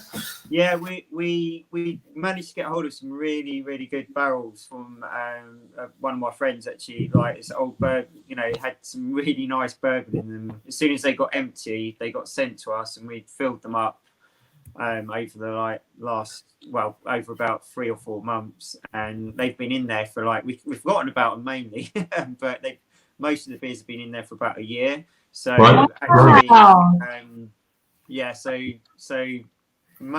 actually, some of this Cape Metropolis batch we're going to be blending with some of the barrel aged stuff that we've got. So we're going to be doing. That should be fantastic. Yeah. So we'll be doing some interesting bits with that, I think. So, yeah. I think barrel aging go either way. I've had you can taste what's in the barrel. I'm not going to name the brewery, but one of our subscribers, if he orders, is it all right? Hang on, am I back? So one of our subscribers, if he doesn't like some beers he's ordered, I get a message saying, you either take these from me or I'm pouring them down the sink. So he sends them to us, and a brewer, he bought a batch from a brewery, and he said they're awful. So there was one, and it was horrendous, and then he sent me 3 barrel-aged stouts. So I think they're all about 14% or something. Yeah, they're crazy. And I opened one that was a bourbon barrel-aged stout last week, and it was horrendous. I haven't reviewed it. Luckily, I was just sat on the sofa, but they'd gone overboard with the barrel aging because all you were getting was the bourbon, and it was horrific. It was undrinkable. It was undrinkable. Unless people like the super strong stuff like that, though, because it was 13. It was 14. I mean, it was 14%. So but it wasn't the ABV that was killing the beer. It was the bourbon nature of the beer that was killing it. I don't know. All I could smell was the alcohol. To be fair. It sounds like they've whoever it was haven't done it properly. So they potentially mixed a load of bourbon with some beer and It was terrible. I've got two more out there. I've got a Scotch ale and I've got a Baltic Porter, I think, that's barrel aged. But I'm a bit worried about both of them because I've opened two of their cans now that the guy sent me, and they were both horrendous. Right. I'm not going to name the brewery because I'm not like that. No, the chances are it's not going to be nice then. Yeah, if you can't, What's going on? It's hard to be your local. I completely agree. What was that? Sorry. It's hard to be your local. So your local pub. Yeah. Huh? Yeah. Brewery. So our local brewery is staggeringly good. It's our local brewery. We've got Dave from Southsea Brewery. I've got a lot of time for Dave. We've got another on Urban Island, but we haven't had anything from them. And shouting from the toilet. And we've got Four Laker as well. And I've got a lot of time for Four Laker as well. Oh, cool. Yeah. Yeah, so you've got some decent breweries around near you. I've tried staggeringly good stuff. They make some really good beer. I haven't tried the other guys yet though, but yeah, I have to try and. Yeah, really good.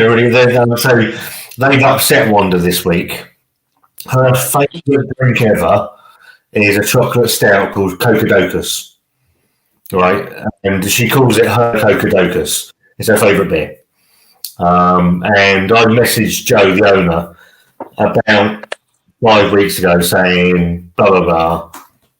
He said, are you brewing Cocodocus this year? Yeah, it should be out for Halloween. So I'm like, good news. And then she said, you don't think you're making an imperial version, do you? I'm like, no, there's no chance of that. So he sends me a video of it in the thing, and then he sends me the can wrap, and it's gone from 6.8%, I think, up to 10.3%, and Wanda's almost crying. Absolutely crying when she saw it. Yeah, that's not sessionable anymore, is it? No. So I would probably. I've got a couple for her, but I think she's going to cry now. Yeah. So are you looking to do anything for Christmas? Any Christmas speciality beers or anything? Or I think what we're doing. Yeah, I think our last beer release this year is potentially going to be crunchier. Yeah. Oh, this one as well. Sorry. Yeah. So this one. So our Mexican cake stout in a couple of weeks. So that's our pre-Christmas release, and then the imperial version of Crunch, our second go at it, which is going to be, it's going to be good. It's going to be good. So Andy, that'll do for now because we've had so many beer releases the last 2-3 months that I think, and we don't know what the situation is going to be with. The world's gone mad. Well, we know it's bleak at the moment, so yeah. Andy K asked, did I order the Brewdog Advent calendar? No. No, I haven't. Yeah, I've got a calendar yet. I can hear you talking now. I'm just going to mess around with my phone to turn the volume down. 1 second. Yeah, no. If it goes down, I'll press the wrong button.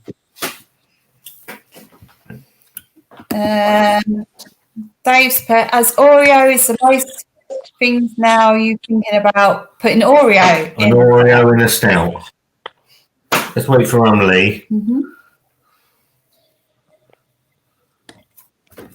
Obviously, you've got young children, so you've got to keep the Yeah, I'm going to have to dash very shortly. I always tell Scott to kind of turn his volume down. So when he takes a few drinks, he gets really loud. Very loud.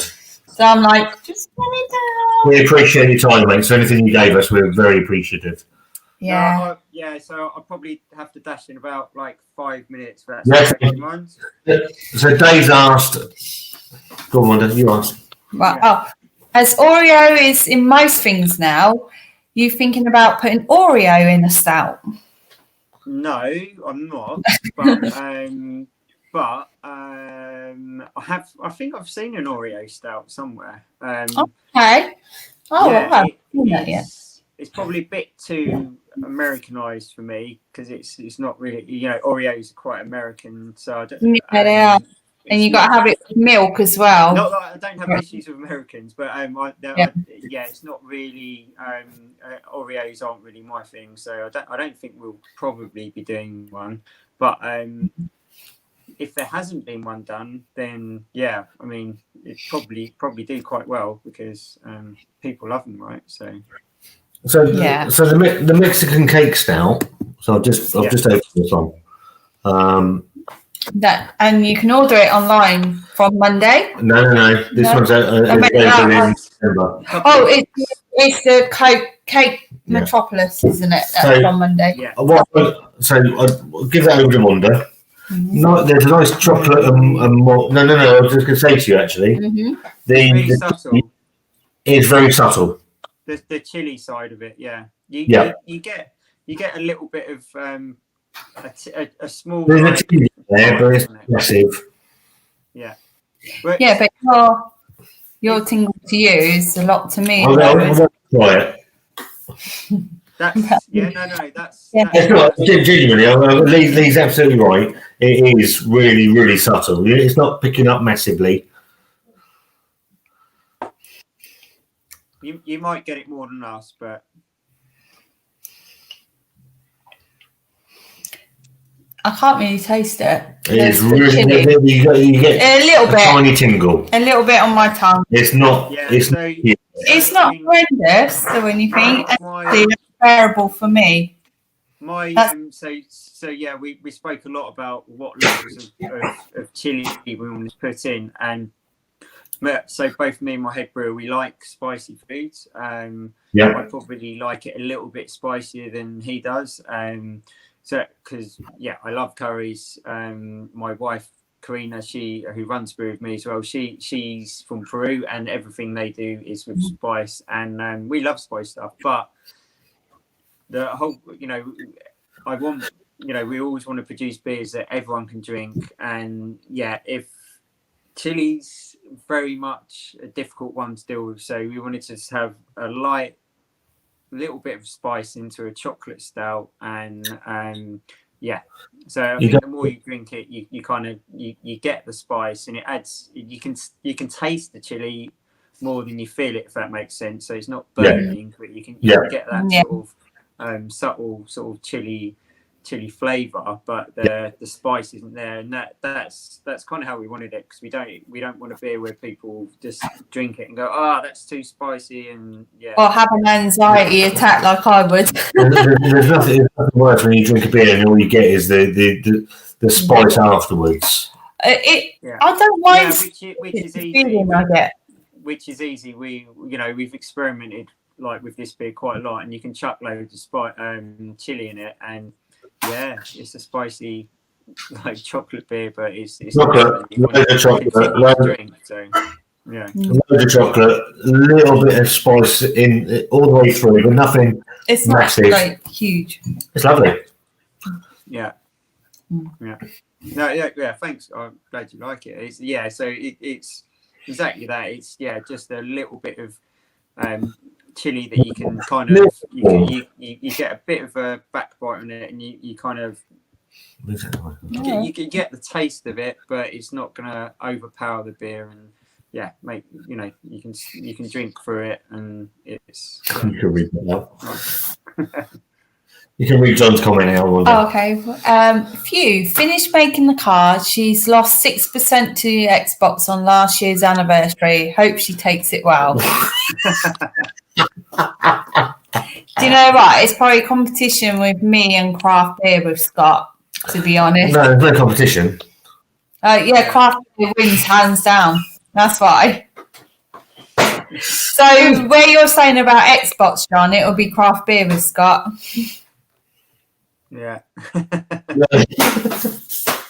Probably most men would say that, to be fair. Yeah. Yeah, Right. So we wind Lee up because he's got a family and his kids to get to. So no worries. Oh, But- yeah. Thank you for a nice evening. I'm actually in my daughter's room as well, so yeah. that's not helping. Yeah, that won't help. Yeah. So, well, thank you very much, guys. It's You're welcome. it's my first live YouTube, so yeah, it's been really enjoyable actually. A little bit nervous about it at the start, but yeah, it's been easy. Yeah, it's nerve-wracking. Yeah. Even I get nervous still. Scott's still I still get nervous, nervous. so- It's a funny old thing, YouTube, and putting yourself on camera, putting yourself out there. I hate being on camera as well, Lee. I absolutely hate it. No, It's been great. I do it more for him, but I thought I didn't. Yeah, it's been fine. It's been actually good, and Yeah. loved it. Actually, it's been really interesting. Yeah, it's been yeah. great, Well, so, we can do it again if you like. Yeah, Lee. we'll hook up again. Yeah, absolutely. Yeah, great. Yeah, Well, thanks ever so much for coming on. yeah. Well, thanks again for supporting Hammerton as always, Yeah. and we'll chat to you soon.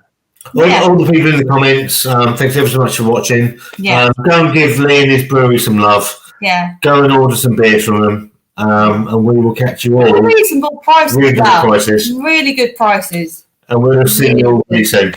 Yeah. All right, thanks, guys. Bye, Lee. See you later. Bye-bye. Bye. I didn't know if they wanted us to carry on. Okay, so if you want us to carry on, It's up to you. If you want us to carry on with the live, we will. But if you've had not. enough and bored of us now, then it's up to you. Thumbs up, we stay on. Thumbs down, we fuck off. yeah. Because we've got dinner in the oven. It's in the oven. No. Oh, bollocks, it's cold, isn't it? So, where are you from and what you're drinking? Yeah, what you drinking tonight, guys? I've had 2 Crunch and 2 Crunch from Hammerton Brewery. I really like that one. And City of Cake. So we've got a Kev. What have you got for dinner? Wanda? Mediterranean food, So haven't we? we've got a favourite restaurant in Portsmouth. Agora. Called the Agora, which is, I think it's Turkish, Greek, Mediterranean food. Mediterranean. I found that out online. So, Cheers, Dave. thanks, Thank Dave, for Thank you joining for joining us. us. I know you're in Pompey. I think it's on Friday. If you're around, give us a shout. We're coming. What, next Friday? No, this Friday coming. Oh, yeah, next Friday. What's today? Not fucking this Friday. Next It's Friday, is it? Saturday today, isn't it? Anyway, So next Friday. whatever. Yeah, thanks for joining, Dave. Love to Jen and Ginge, and we'll see you soon. Yeah.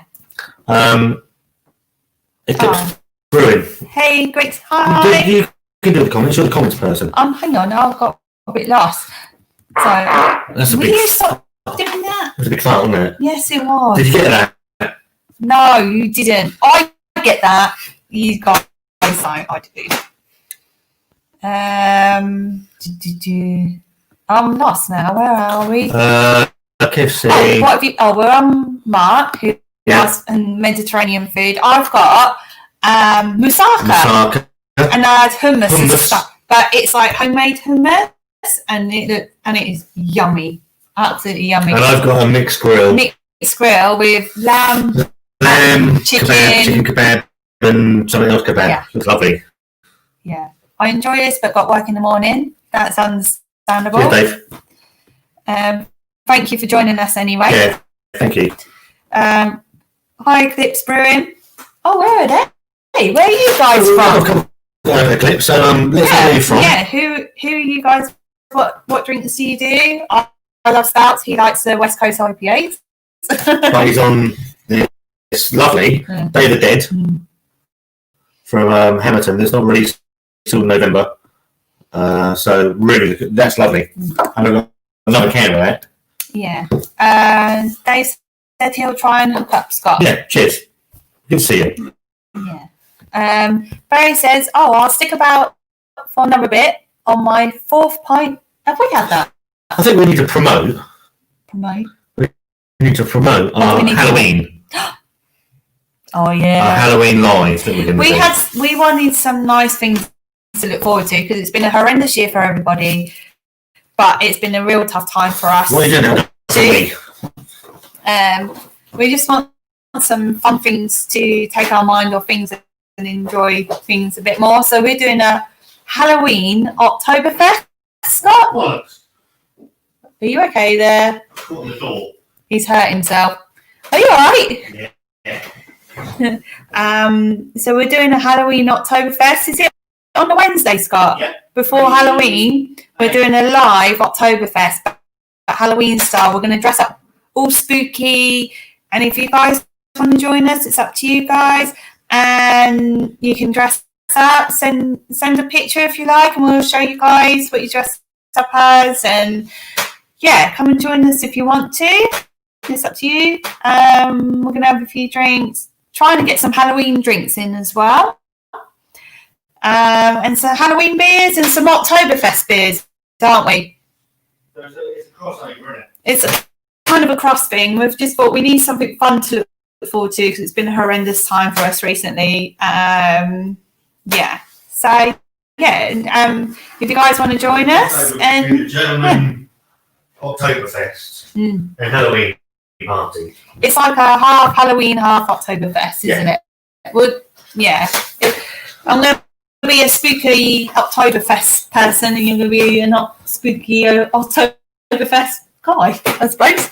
I don't really know what they call them. It's all new to me.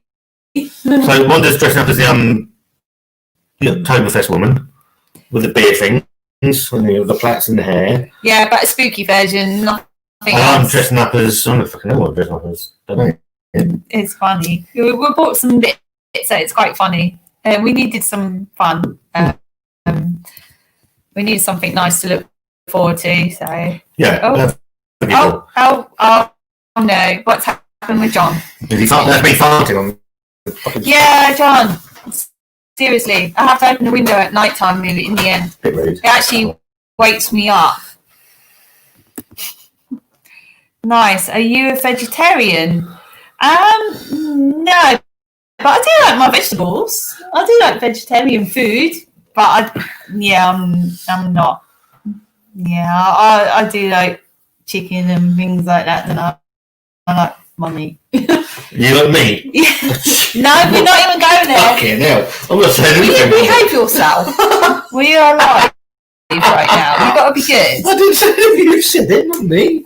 Seattle. They're from Seattle, Scott. Seattle is home. So it's quite amazing that we're doing a live and people from Seattle and the Netherlands are coming to say hi. Seattle is the home of Pearl Jam. Yeah. My favourite group Yeah. in the world ever. Oh. No, that's not. I just said Duval. That's not the word Duval. Get Scott to drink 10 Duvals on the Halloween live stream. Big sip. That would not be good. I may as well stay sober to look after him because I know he's going to be really poorly like he was last time. When I go to the supermarkets now, any supermarket, I see Duval and I do big into Twitch. We will do a review of Duval at some point because it's not something we've done on the channel, but that's not something I want to relive. Lee said, "Hi Scott, really hope you can do a live feed with Mad Dan. He is so funny. So my god! So the people that are in and chat, Marty, who's Marty? Marty the bird, the little budgie guy. Oh my! So thanks for putting his link up. Best thing since Leeds getting promoted. He is so funny. Honestly, he reminds me of me with the way he describes drinks and stuff. He kind of makes it up as he goes along and just has fun with it. So the people that don't know, that we've got 15 people watching. Thank you for staying with us. Go and give some love to the Anglers Grog Review on YouTube, Matt Dan. I have messaged Dan on Instagram to see if obviously he's out in Australia, so the parameters of that are going to be quite tricky. Yeah. But I'm hoping to be able to pull him on. It might have to be either an early beer session in the morning and then sleep and plan nothing for the weekend, or late night session. Yeah, either way around for one of us. But we are friends, We have messaged him and hoping that he will come back and say he'll do it because it is really funny.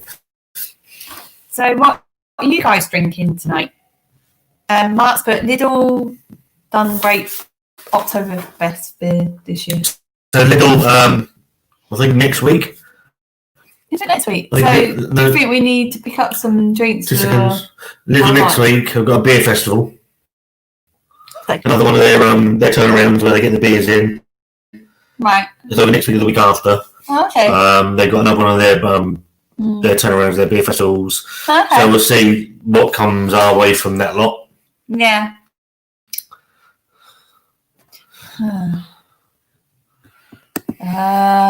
John's put Seattle has a famous pike plate. Am I saying this right? Pike plate market.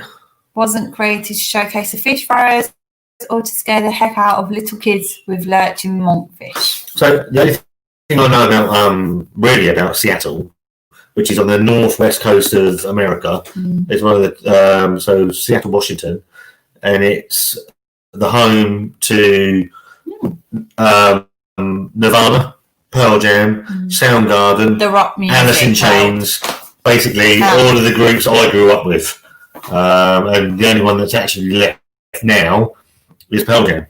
The rest of them done. John's put it actually started due to overpriced onions in the early 1900s. What did? What you just said about the fish. He's a bloody idiot. Stupid man. Also, Seattle buys more sunglasses per. Hang on, I'll just bring the comment up. But they also have, I believe, I think Seattle has a very similar climate to England, where it rains a lot. Where it doesn't know what it's doing half the time. Yeah. So you drink, have you got another city cake left? No, you drank it. You not? Yeah, you said you was going to get another one. I'll get you another one tomorrow. Did you want that? Because that's not too bad. No. Did you want this one? It's spicy. I can taste the spice. I'll have that one. That's very sweet. Sip it. So what is going to That's good. You have that one. I've got drinks in the fridge. What have you got in the fridge? I'll go. Brother ciders. I'll keep that because I'll have the other. I don't want to do that. Yeah, big music culture here and lots of micro breweries. It's cold but pretty. Because I think Seattle is that like the most northern state just south of Alaska. Washington. My geography is pretty horrendous.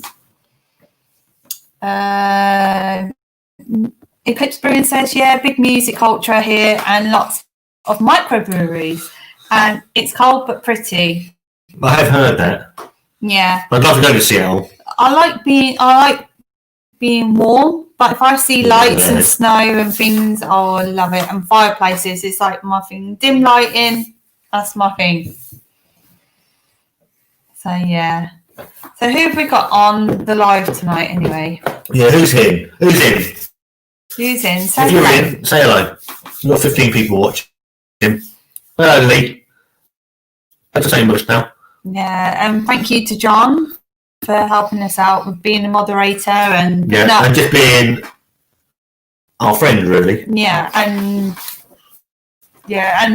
putting up the link for Hammerton Brewery. I think we all got to help each other at these times. And right now. As our channel, we want to be the channel that helps people. That's our mission. Yeah. Eclipse Brewing, yes, borders Canada. Yes. So will that be snowy? So if you look at America, Wanda. I think it's pretty. Wanda, if you look at America, it's the top bit. Right over here, over the top left-hand corner. Kevin's put, if you like rock music, have you been to the Steel House Festival? No, not yet.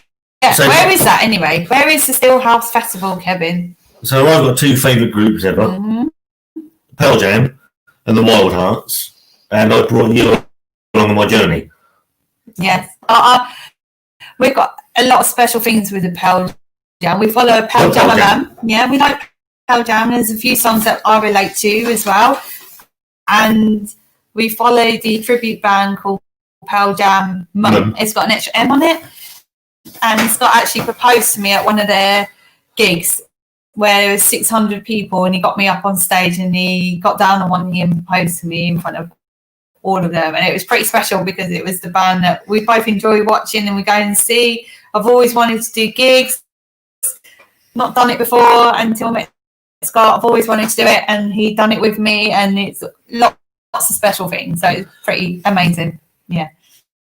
Worth every minute. I think it's actually on YouTube. Is it on YouTube or somewhere on Instagram? There's quite a few people filmed it that night. So well, 700 people in this one. He said he never wanted to get married again, so I didn't expect it. So I thought he was actually going to sing to me that night. Well, we cleared your fucking audience quickly. Yeah, and with me as well. I sing horrendously. Oh, Lee Hammerton. Thanks for the chat, guys. Really enjoyed it. Just about to warm up my curry. I didn't get time to eat it before joining you. Take care. Thanks, Lee. Thanks, Lee, for coming on. Anytime, we'll do it again. Yeah, lovely man. Yeah. A good friend. And so if you can spare a small amount of cash to go and support they do his good beers and stouts. They do. And then they do. Thank you very much. Tyrannosaurus. Evening, Toby. Toby. Evening. Squander. That could be our new nickname. Squander. We're the Squander. Squander. We've not had our names joined together before. I've tried. You've tried? Yeah. Squat. Shit house. No, that's squat. No, that didn't make squat. Yeah. What? Me. Oh, so we asked who was here. Yeah. Oh. Hi, Mark. Thanks for still putting up with us. And Kevin. Hello, Kevin. And Kevin's still putting up with us. We do apologise. Yeah. And Barry as well. Barry Patton. So, lovely guy. Thanks, Barry. So Barry, as I said with Hammerton, we can sort something out. Yeah, just let us know what you would like to try and we'll sort something out for you. John, she's out tonight with Leroy, her fitness instructor. They're really good mates, apparently. John. It's okay, John. John. Lydia loves you. A man to a man, mate.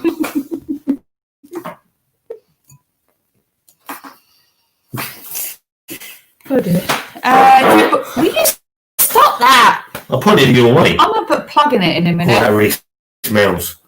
Right, Triple J, 1872. Washington State, most northern western state in the lower 48. Kev's put me great. Do it. Tom, let me sort it out. You've I'm going a bit big now. Yeah, what have you done? No. Right, just leave me to do it. Me, great channel, great reviews. Thanks, Kev. I don't know what I'm talking about half the time. I do make it up as I go along. No. I have no idea. I'm going to make it better. Watch. Will you stop that? I'm not. I'm just going to make it better. Will you behave? Right, no. I'm fine. Every smells, doesn't it? No, I can't smell. I was going to say see anything then. Can I see anything? What is everyone drinking tonight? Where are you from? What are you drinking? Where are you from? Smash a like button. Share. Yeah. I don't know what you've done to it. Stop, See it moving down now. Stop. Leave. Right. No, I've done it. Right. I've sorted it. Oh, you've done it. Well done, mate. I don't know what you've actually done. You've messed it all up. It was all going really well. Let me sort of right. Stop. You've zoomed in somehow. Right, stop. What have you done? Doesn't matter. Bear with us, guys. Scott's messed it up somehow. We don't even know how. Doesn't matter. It was moving up and down fine. Wait, stop. Now I've got to do that. Wait. There you go. Back in the room. Kevin is from South Wales, Scott. Okay.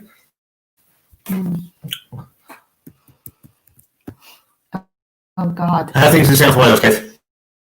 Let us know. I'm kidding. It's a puppet. Yeah, because I'm trying to click on the plus bit, which is in the middle of the comment. Yeah, but then move it over. You haven't got to do it. That's it. I can see them now. You probably like that, Wanda. Oh dear.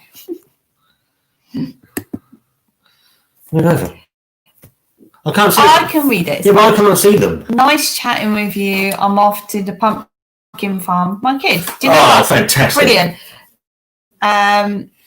Family time is important. Thanks for joining. 100%. See you soon. Stay safe. Yeah, thank you for joining us. Lydia's doing youth work tonight. Oh, Scott, leave it, because it's moving about there. So Toby says, I completely missed the Hammerton interview thing, but I'm 100% going to get that cakey beer. yeah, get What it. you both drinking? I'm on the diet again. Right, so Wanda's on. I've been on Crunch, and I've been on City of Cake. Both Stouts. So I started, Toby. If you like a West Coast IPA, I started on the working from home. This is West Coast IPA. That's fantastic. I then had a City of Cake. Mm-hmm. Then we went on to. I was kind and let him have that one. Yeah, and I'll get some more tomorrow. And the Cake Metropolis, which is very, very sweet from a imperial, but lovely. Mm-hmm.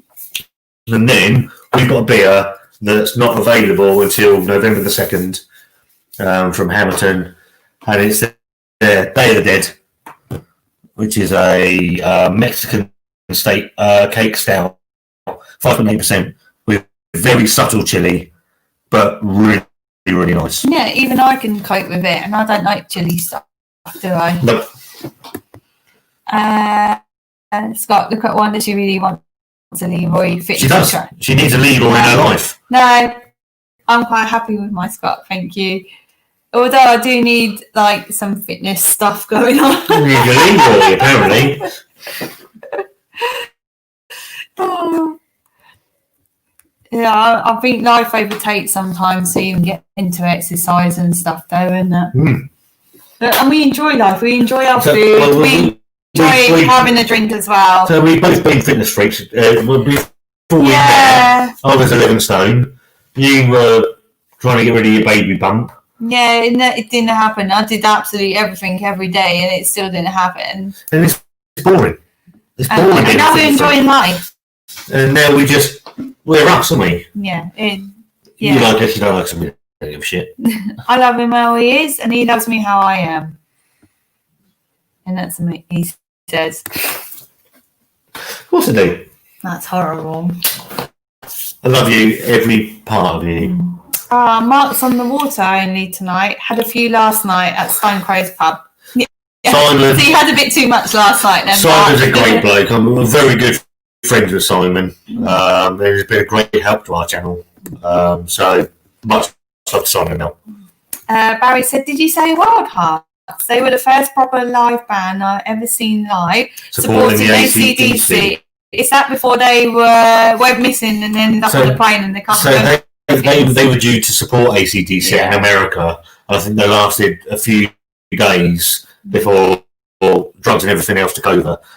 And I remember Ginger saying he arrived back in London and didn't know where the hell he'd been. No, and Wild Hearts. they got too much on stuff, naughty stuff, and they can't remember half it, and they got kicked off the events. Yeah, so the Wild Hearts.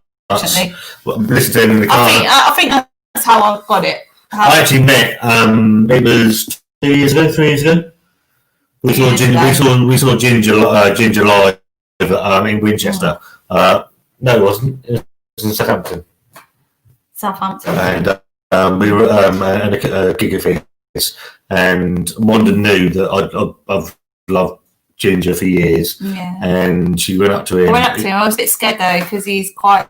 I think it's probably what he suffers from. He's a little bit unapproachable, and I was a bit scared. But I thought I'm going to do it for Scott because I know he's like a little idol to him.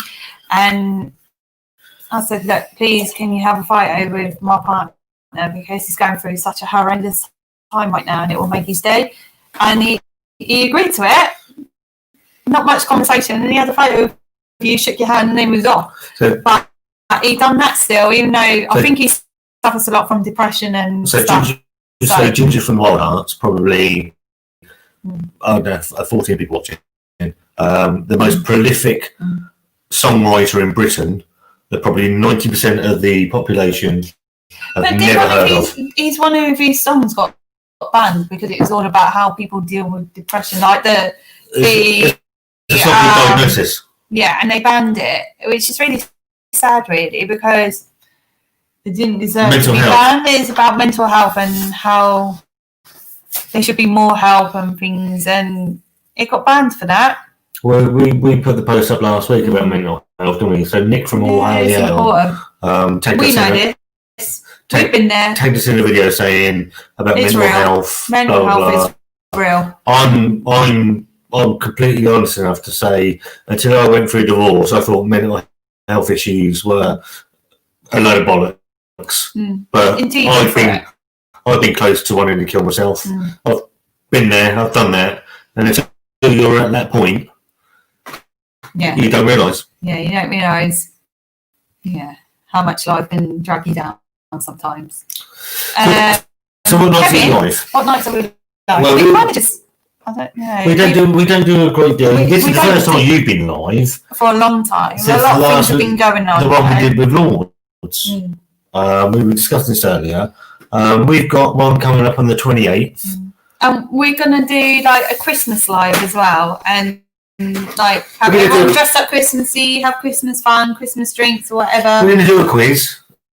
The quiz is in the offing. He's saying a quiz, but we don't know how we're gonna do it yet. So bear with us. But I said about an Oktoberfest live, dress up Halloween, we want some fun stuff to look forward to.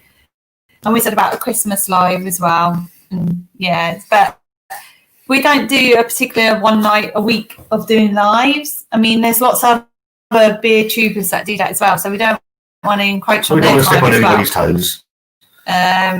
There's room for everybody out there. But I think we're doing it on a Wednesday, so we don't do that. So Wednesday the 28th. So Wednesday the 28th at 7:30. We're doing the Oktoberfest / I'm just comfy, that's all. I'm comfy out there. Oktoberfest / Halloween night. So come and join us. We'll have some fun. Dave, the dead beer looks awesome. This is my second can. How do we get their thing on again, Scott? What, the brewery? Yeah. If you want to order some, go onto their website. It's not released till Monday, is it? No, this one isn't released till November. It's the cake stout, the imperial chocolate. This one is coming out Monday, so it's on sale in their tap room. We've got the only 2 cans that are available outside of that tap room until Monday. He's a lovely guy. That's great. And this one, the Day of the Dead, is available in November. So he's chucked this in for me. Everything else is paid for. So we're not sponsored. No. They're sponsoring everything going on. Hard to find a good West Coaster these days. Oh wow, that Mexican one sounds fine. You want to find a decent West Coast? Yeah, Scott Sweat. You tell me, Toby, that isn't one. And then we'll have an argument about it. It is really bitter, honestly. It's fantastic. Wonder Woman, wow. What's that? Wonder Woman. She's my Wonder Woman. He has wind. I wish I was, because, why do you think you were? Why would you like to be Wonder Woman? To be as strong as her. You're stronger than you know, though. I'm far stronger. The truth Lasso.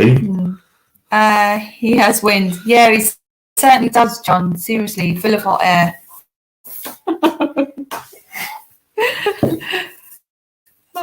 Did I know it? Good channel, both well done. Thanks for coming on. They were pretty notorious. Well, you look at the Wild Hearts. They went in and trashed the Kerrang office, and they gave them a bad review. 4 men: CJ, Ginger, Danny, and Rich. 4 men that should all be dead. And the last album, The Renaissance Men, is superb. Absolutely superb. Lee says, good night all. Really enjoyed tonight. Keep safe. Good night, Lee. Thanks Night, Lee. for joining us Thanks tonight. for coming on. Thanks for supporting the channel. It means a lot. Yeah. Deadly Frontman 2? Deadly Frontman. Oh, don't do I that. don't know what I've done. You keep holding the thing. No, let me do it. Ginger. So Ginger, real name Dave Walls, is a fucking legend. A man that I found going through Apple Music today. Yeah, you found loads of music. New music from him that I knew he'd released, but wasn't on Apple. Lovely. Lovely stuff. Lovely stuff. Lovely cup of tea. I can't pronounce that. Hi. Good evening. Where are you from? Oh, what are you drinking? That's me. This way you can order the Mexican drink and the stouts and the West Coast IPAs. Yep. I can't see it. Yeah, very brave of you to talk about the mental health stuff, Scott. Been there as well, as I'm sure lots of lads in the chat. The more we can talk about, the better. True. So I went through. We can both talk about this. True. We've been there, and we've been lucky. To be honest, though, we've been lucky enough to find each other at the right time to get us to help us through through what we've been through. We've been through some horrendous stuff. I am not joking you. I don't think any couple would actually still be together after what we've been through in the last nearly 4 years. I found Wanda whilst I was being divorced. I was at rock bottom. Yeah. Saw Wanda in Witherspoons. Thought, that's all right. That's all right. That's all right. That is. That's all right. And she thought, that's all right. And then we met through. I thought more than that. Then we met through joint friends, and I make no bones about the fact that I would not be here without Wanda. It's a simple fact. I was going through a really horrible time. Yeah. And many messages. A couple of times he sent messages that he was going to drive off the road and do things and stuff because it got so bad in the end. And even though I was ringing him to see if he was okay, we didn't even answer and stuff. So that's just kind of like a tiny percentage of the things that we've had to deal with, isn't it? And yeah, even with the kids as well. The kids have been through a horrendous time. My girls lost their dad, and my daughter has the same condition what he lost his life to. And we're at the stage of a lot of things that are happening with that. But he's, bless God, was going through divorce, fighting to see his son. And yeah, it can destroy you. All of it can destroy you. And we've been lucky to have each other. But even when we've had each other, even when we've had each other, we still have those really low down days. Even when I come back from hospital recently, I was constantly doing stuff to keep my mind busy, constantly. And he felt useless, bless him. But that was my way of dealing with things because I just thought I need to keep my mind occupied. I was scrubbing things that didn't need to be scrubbed. And yeah, mental health is a huge deal. Yeah, it does. If you need to talk to someone, talk to someone. Well, we're friends with Nick from All Hail the Ale. So if you don't subscribe to Nick, go and subscribe. And he called us out on our channel, and we've got our community button now. And me and Wanda have discussed this. I'm very, very passionate about creating a community. So where we can promote other people's channels, we can promote breweries, we can promote each other, and it's tough times at the minute. Yeah, and it's let's show each other. There are a lot of people on YouTube. Mental health is a serious thing. There are a lot of people on YouTube that just want to take. And we're not like that. So we want to give that little bit back. My family's from my mum's side is from Russia. Oh, okay. But I grew up in Belgium. Lucky me, right? Beer-wise. Belgium's a fantastic place for beer. Yeah. So do you live in Belgium now, or are you in Russia? Because I know Belgium is struggling with what's going on in the world hugely. So you can let us know where you are. Yeah. Where are you from? I don't know what Russia's like at the moment. Oh, Thomas, are you back? Oops. Hi, Thomas. John's put, I love you guys. Keep going. Never ever give up. However, I'm absolutely shattered and need my bed. I think we're going to be going to have our dinner soon. We're going to just 5 minutes, 10 minutes, and yeah, we'll be and then we're going to well. go and have our food because we're not eating yet. John, love you, mate. Yeah. You become a really good friend off screen, and we love you, and Lydia. Yeah. And if anything we can Great do family. to help you guys out, we will do. Tyrannosaurus, you know who. There's Toby. Yeah, we need to go and visit him. Where did he work? I don't know what Toby has told me. I think he's St Albans way. I'm 90% he said he's St Albans. You're so lovely-dovey still. It really comes across over the camera how much you love and respect each other. Me and the missus are still like teenagers too, although it's more hard with the baby. Of course it is. And if you two can get through the hard times together, then that's brilliant. How old is the baby, Toby? Let us know. It's not going to be easy with a baby, but it does get easier as they get older as well. At the minute, the baby needs you full time. So we're like kids, aren't we? We both have like kids. God, aren't we? I've not been acting much as a kid. If I have to put my head back on a bit more lately. It's tough, isn't it? You know, and life gets in the way sometimes. And I like to think that a lot of changes are in place now as well. It's like that. So with what we do, we talk 12, 15 minutes of nonsense. So my way of getting you out of your life, we go sit there in the shed for 12 minutes and have a bit of a giggle. Yeah. And that takes you away from your life. For 5 minutes. Yeah. Let me guys though. St Albans, always welcome. That's near London, isn't it? So Albans is out that way. 007 Vauxhall. Great live, enjoy it. Nice chat. Cheers, mate. Is there anything you guys want to know? If there's any questions you want to fire at us, ask us some questions. We'll try and answer it. 007 Vauxhall, I like his channel. Yeah. He's done some of his stuff where he went to EC where his dad grew up. Oh, okay. All sorts of fun things. He does like spicy and spicy things and just easy to watch.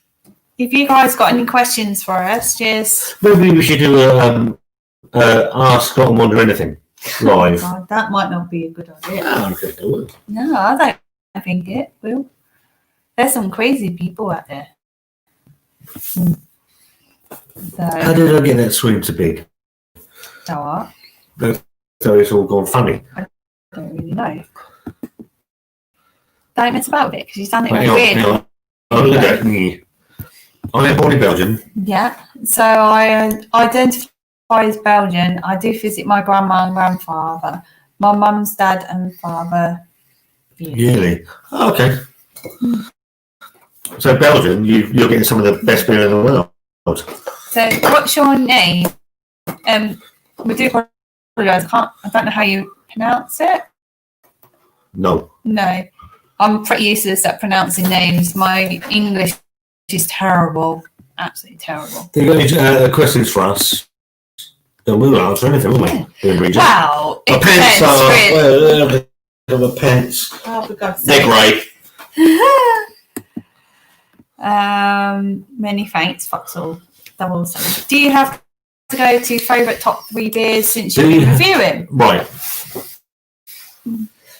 Oh, Jesus. It changes all the time, though, to be honest, because new things come out and we try new things. We're like, oh my God, that's really lovely. So we did. We used to do behind us. We did a chart of our top beers. We used to. It got a bit complicated, to be honest, because it changes all the time. If you go for supermarket beers, that can be a nightmare. Yeah, and if you go with breweries, it's different do different things, and it's really difficult. What are the top 3 beers I've had since we've been on this channel? For me, the top beer I've reviewed is, and I've got a bottle out there actually aging, is Yellow Belly. Is that the one with the eyes on it? Yeah, Yellow Belly. It's got eyes on it like that. And do you know what? It freaked me out because I thought we were going to be in trouble for that one because it looks a bit dodgy. Yeah, it's the one that's dressed up as a Ku Klux Klan. Yeah, I don't like it. And I was like, oh my God, we're going to get in trouble for this one. But actually, there's a story behind it. Which we told. Which is said in the review. Yellow Belly is my favourite beer that I've had on the channel. The other lots of favourites. My stouts. So I like my Coca-Cola.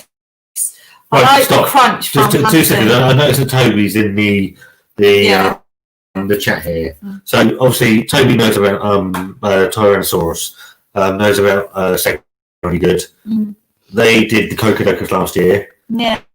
Within the next 2 weeks, they're doing an imperial version. They are. So 10.3. Wonder's gutted, but I think it's going to be. Be able to have much of it. I probably could have 1 can for the whole night because I'm not very good with lots of alcohol. So what's your favourite beer you've had? We'll deal with this. Right. Top 3. Right. What's your top 3 then? Top 3 on the channel. Yeah. You like your West Coast one? This one. Go-to favourite beers. Go-to. I'll deal with that in 2 ways. I'll deal with it in what are my favourite 3 beers on the channel and 3 beers I go back to. My favourite 3 beers on the channel would be. I'm fucking struggling on that. I'll tell you the 3. Lots of favourites. My 3 go-to beers have changed. I would walk into Tesco's. If I fancied a beer, it would be Lost Cosmonauts in Tesco's. This is supermarket beer. Supermarket beer, so go-to beers. Lost Cosmonauts, Love and Hate, and the New England IPA from Brewdog and Cowboy. But that's gone a bit the other way. Yeah. And I would probably have the 15-mile round trip from Vocation and Long Shot. Yeah. And maybe a Northbridge. I like Sif Face from Fallen Acorn. I like a drink from North Brewing. What's that? Low ABV one. Was it Handbook or the other one? It's Sunset thing. I can't remember. I don't know, but it was a drink I like from North Brewing. I like Crunch from Hammerton. I like Coca-Cola. I like all chocolate stouts, really. I never thought I'd actually like a stout, but I do. Here you go, there's a question for you. Okay. That's gone badly. Wait, don't touch. Look, you seem right into my face now, and that's not right. Wait, hang on.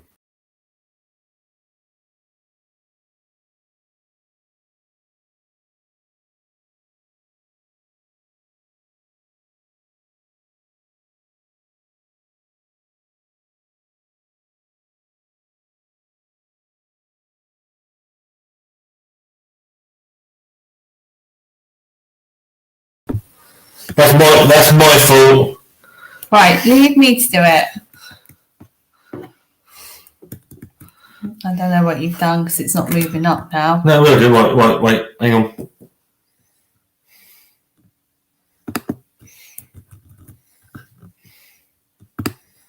There you go. Right. Sorry about that. I was wandering to craft beer before she met. No, I really wasn't. All I stuck to was wine and lemonade. That was it, really. And ciders. Oh, just slowly got introduced to ciders at the time as well. So, no, I never thought I'd drink a stout in my life. Me and stouts were not friends on many occasions, and now I love a stout, and I get excited when I see things pop up about stouts. I'm like, oh my God, we need to get this so we can try it. No, the thing especially when it's got the word chocolate in it. And marshmallow and things like that. So that's it. So Wanda's been accused on many occasions of not being involved in our channel. Have I? Yeah, well, a couple of times, 6 months ago. But I'm not though. I only do it for you. So, but genuinely, we've already admitted that anyway. To be fair, I only do it for you. But it was taking the mickey out of me, wasn't it? But genuinely, about the last I have no idea about craft beer. But genuinely, about the last 6 months, I get a message from WhatsApp. Yeah. Have you seen this beer? Do I? Yeah, from me. But I have no understanding about beer at all. I just kind of do my own terms, my own words for it all. Someone accused you, someone said to you yesterday, you're the most genuine person on YouTube and Brewery should snap you up. No, they probably hate me because they work so hard for drinks and all I can say, it's got little cute bubbles for the carbonation or that's got a foamy head and I think breweries hate me. What's your day job, guys, other than drinking good beer? Do you know what? At the minute, I'm going into being a carer for my daughter because things have changed at home with that respect. But I'm also a preschool teacher and I work with SEN children as well. And that's why we limit the kind of videos with drinking as well because I've got to think of my job as well at the same time and what I'm doing and being a care and being practically a full-time carer for my daughter as well where things have changed recently so it's more the weekend we've got a friend that's looking after her for the evening so I'm able to do this tonight and Scott I work for a well-known telecommunications company. So you're an engineer? I work for a telecommunications company. And you're an engineer? Yeah, but I work for a telecommunications But you're an engineer? Yeah, shush. You told me. You remember when we were texting each other for the first time? Yeah, I've got to be careful what I say. Yeah, but you're an engineer. I'm not saying... For a well-known telecommunications company. He's an engineer. Telecoms engineer. There you go. My name is Hardcore in Russian because I like the hardcore music. And what are your top 3 Belgian beers or go-to beers when you are in Belgium? We've never been to Belgium. The best 3 beers Belgian beers I've had are we've had the new Rochefort triple extra. Really like that. We've had triple Carmelet. What's going on with my hair? I had a few already. Yes. It's a bit frazzled. Triple Carmelet. I do apologise. And the Trappist Rochefort 10, I think I had. We've not delved a lot into Belgian beers. But they taste like banana. We do banana. They've got banana taste to them. Yeah, a lot of them have banana taste. They do. So what are your favourite? Yeah, what's your favourite? Your name stands for Hardcore. Hardcore. Brilliant. Right. Ooh. Chris Our friend Chris is back. You're still here. I've missed your live, Chris. I really hope I'm just going to knob that other way. I really hope that went well. Let us know if it went well. Yeah. And we'll have to do a joint one with you guys. I said that. I said he sent us the best of wishes for That'd today. be so funny. So we will end up on Chris's his raw. Tyrannosaurus 69. Ooh, was for the Imperial Cocodocus. I know, right? Mate. When they started advertising that they're mixing stuff for Cocodocus, I was like, oh my God, they're bringing Cocodocus back. Oh, and it's an Imperial. So Joe from the brewery messaged me. I got his phone number. Yeah, but they've done it on Instagram anyway, haven't No, he sent it to me the other day via message on iPhone iMessage, and it was an Imperial. And I phoned you up and you almost cried. I really like double punk at the minute, but I also like Oktoberfest from Lidl. So I've not had double punk from the supermarket. We had it. We had it from the brewery when it was first released, and there was me and Simon. We had it the same day. Do you remember we were racing to get it out, and he beat me to it? It's always a race, though, isn't it? It shouldn't. No. But I really liked it. But I have heard that the supermarket version is different. Oh, bless him. It's not hardcore, it's Robin. Hi, Robin. Oh, right, that's a bit shit, isn't it? Was that predictive text? Because my phone does that all the time. It's really annoying. I always end up How do you apologising get for from the predictive message. text from hardcore to Robin? I don't actually know. You just don't know, do you, nowadays? Have you tried Abbott's Reserve Ale over 6%? Got one here, but we'll be trying it next week. Just got the one. I've had Abbott's over the years. Traditional ales are not my style. We need to do some more on the channel. Really do. I'll just let you choose the drink that we try. You've got no idea half the time, have you, that we're going into. Tyrannosaurus. Ha ha ha. Scott, stay away from the technology. I think my top 3 would be Spared No Expense. You like that one? Oh, right. So Spared No Expense, is that the original or the imperial? Because they brewed it up. The banana and chocolate barrel aged from. That was lovely. We did that. Yeah, and saturated in strata from Dyer. Dyer. We've not done so much from Dyer. Yeah. So Toby. Yeah. Is the guy that sends us the beers he doesn't want. Yeah. Is that the one you had recently? It was absolutely wild. Fucking awful. Mark says cute bubbles. I do call it because they're really tiny and cute. Cute bubbles, Mark. I do need Kev says liking Hazy Jane at the moment. Which one? Which one? Which Hazy Jane are you liking? Hazy Jane, OG or triple? Scott just said there's Hazy Jane, OJ. OG, sorry. I'm useless with this, so I do apologise. And triple. Which one do you like?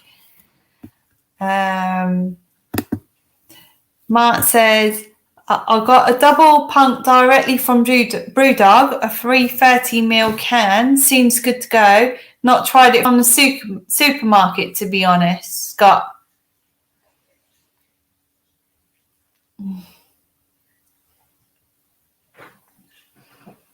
Scott, he's gone toilet. I'm not very good on my own. He's like my little sidekick, or I'm his sidekick, to be fair. Scott, hello. Mark put, I got a double punk directly from Brewdog. Hello. He's got a double punk directly from Brewdog. Yeah. Seems good to go. Not tried it from supermarket, to be honest. Okay. Yeah, the 440s. 330s he got. The 330s will be all right. Okay. Great live, guys. Off now. Have a great weekend. Cheers, mate. Thank you for coming. Stay safe out in Wales. My personal Belgian favourite is Westmore Triple. Golden Drac. And you can say that. Oh, the Zop. I don't think we tried any of that. We've tried. Have we tried the maybe. triple? No.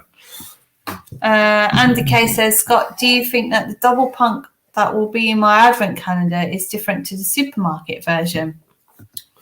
We had the sub. We had the sub for Punk IPA. Right. No. So these are about double punk. No. I'm just saying difference in things. You had the can for a Punk IPA. Yep. Yeah? Yep. And we tried the sub Punk IPA, and they were completely different. The sub tasted a lot better than in the can. Andy, I would like to think that if they're providing you something from the brewery itself, I would expect that to be a bit better than the better supermarket. Quality than the supermarket. I suppose they put stuff in the supermarket to keep it longer. No, they I don't really filter and know. pasteurise everything. So Right. So when you get punk, the difference between the punk in the bottle and the sub is the sub was unpasteurised, unfiltered, and it was a draft quality.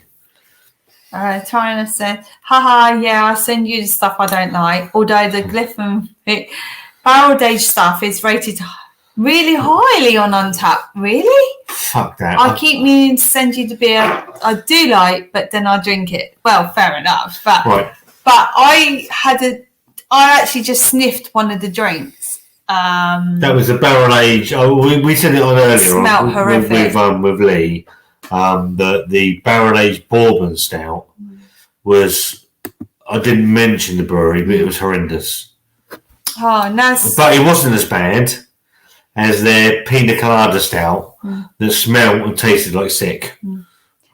Naz050. I love watching you guys for moral support whilst looking after my learning disability son. Very inspirational. Thank you. So, Wanda, you can chime in here because you deal with kids that have. I actually work with SEN children 1-to-1. That's like my job anyway. But also, I'm turning into practically a full-time carer for my own daughter now through medical reasons, not through SEN. So, yeah, it is hard. I'm not going to lie. It is sad that things are changing. A lot of things are being put in place now because of medical reasons. But I get it from the, like, working with 1-to-1 children, how hard it is on families and stuff as well. Our love's with you. If you're dealing with that, then our love's with you. Yeah. And if you need any advice, message us. We're on Instagram. We're quite happy to help. Beer_Wonder. We're on Facebook, Beer Wonder. Instagram, Beer_Wonder. So I can change it. So if you need to reach out to us and we can help you. Just message us privately. We're quite happy to help. Just need someone to talk to. Yeah, because it isn't easy for parents. It certainly isn't. And that goes for everybody. We want to support and be a community for everyone. Yeah, and help people. Yeah. So literally, I'm going to be like practically full-time carer for Leah, and I'm sorting out hours to do part-time working with SEN children as well to help them as well still. So, yeah. Anyway, Thomas. We need to do one tomorrow. Any cooking videos? What would you like us to cook, guys? A different subject. Yeah. What would you like us to try and cook? Attempt. We've got an air fryer as well, which is pretty great, to be honest. So I made home-cooked chips, and it is literally fat-free home-cooked chips, and they are yummy. So we started the cooking with beer stuff, but we can cook anything. Anything we wanted to cook. Well, we did it with beer, didn't we? I suppose there's other stuff we can do, to be fair. And that was before I went into. I like the look of the Bake Off's rainbow bagels. I think we should do that. We should do me versus you. Who comes out best? So, who would like to see a cooking video? If you would like to see one, let us know what you would like to see us cook. Because we're up for anything. We're up for a giggle, aren't we? Yeah.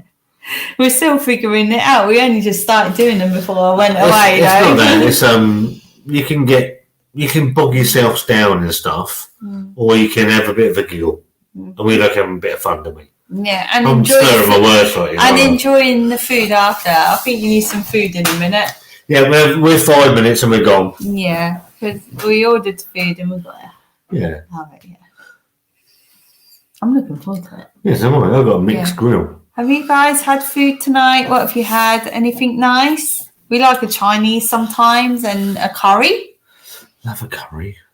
Mark's put cook curry. Love curries. Got a great with beer. So we can. I've agreed to do with Spice and Easy. They've got the Reaper curry. Yeah. And we're going to cook that live. And he's going to try it. I'll be too scared to try it. And we'll do it live. Wanda won't try it, but I will try it live. Yeah, we'll do that live. If you like pina colada, you won't like that beer because it's absolutely rubbish. Awful. Also, feel free to drink the beers I send you. I know you've got lots to review. Mate, I haven't. I've got nothing in the fridge. I have nothing. I take it day by day. Someone says chicken spicy curry. Okay. The pot noodle was classed for fair play, Scott.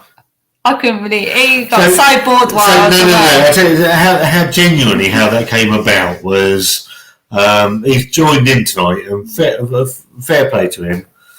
Dave the Blue Van Man. I got chatting with Dave on Twitter, direct messaging. Just, I think we'd done the beer bread, and he said, "Great idea." And Dave's a lovely guy, very busy. And he said, "Do something, blah, blah, blah, try pot noodle with beer." And there was just random thoughts from Dave. While Wanda was away, I thought, he misbehaved. I need something. Yeah, I did misbehave. You went a bit nuts. I need things to do. To be fair. So I went back through messages. I saw. It's him anyway. I saw messages from Dave, and I thought, beer with pot noodle. And that's what I tried. And obviously, Chris the Butcher's gone off and done another one with Guinness and. Weren't they nice? No, he hated it as well. So it's you can make a pot noodle with a beer, but the question is, in what type of beer? Why really? fucking would you want to? Because it's awful.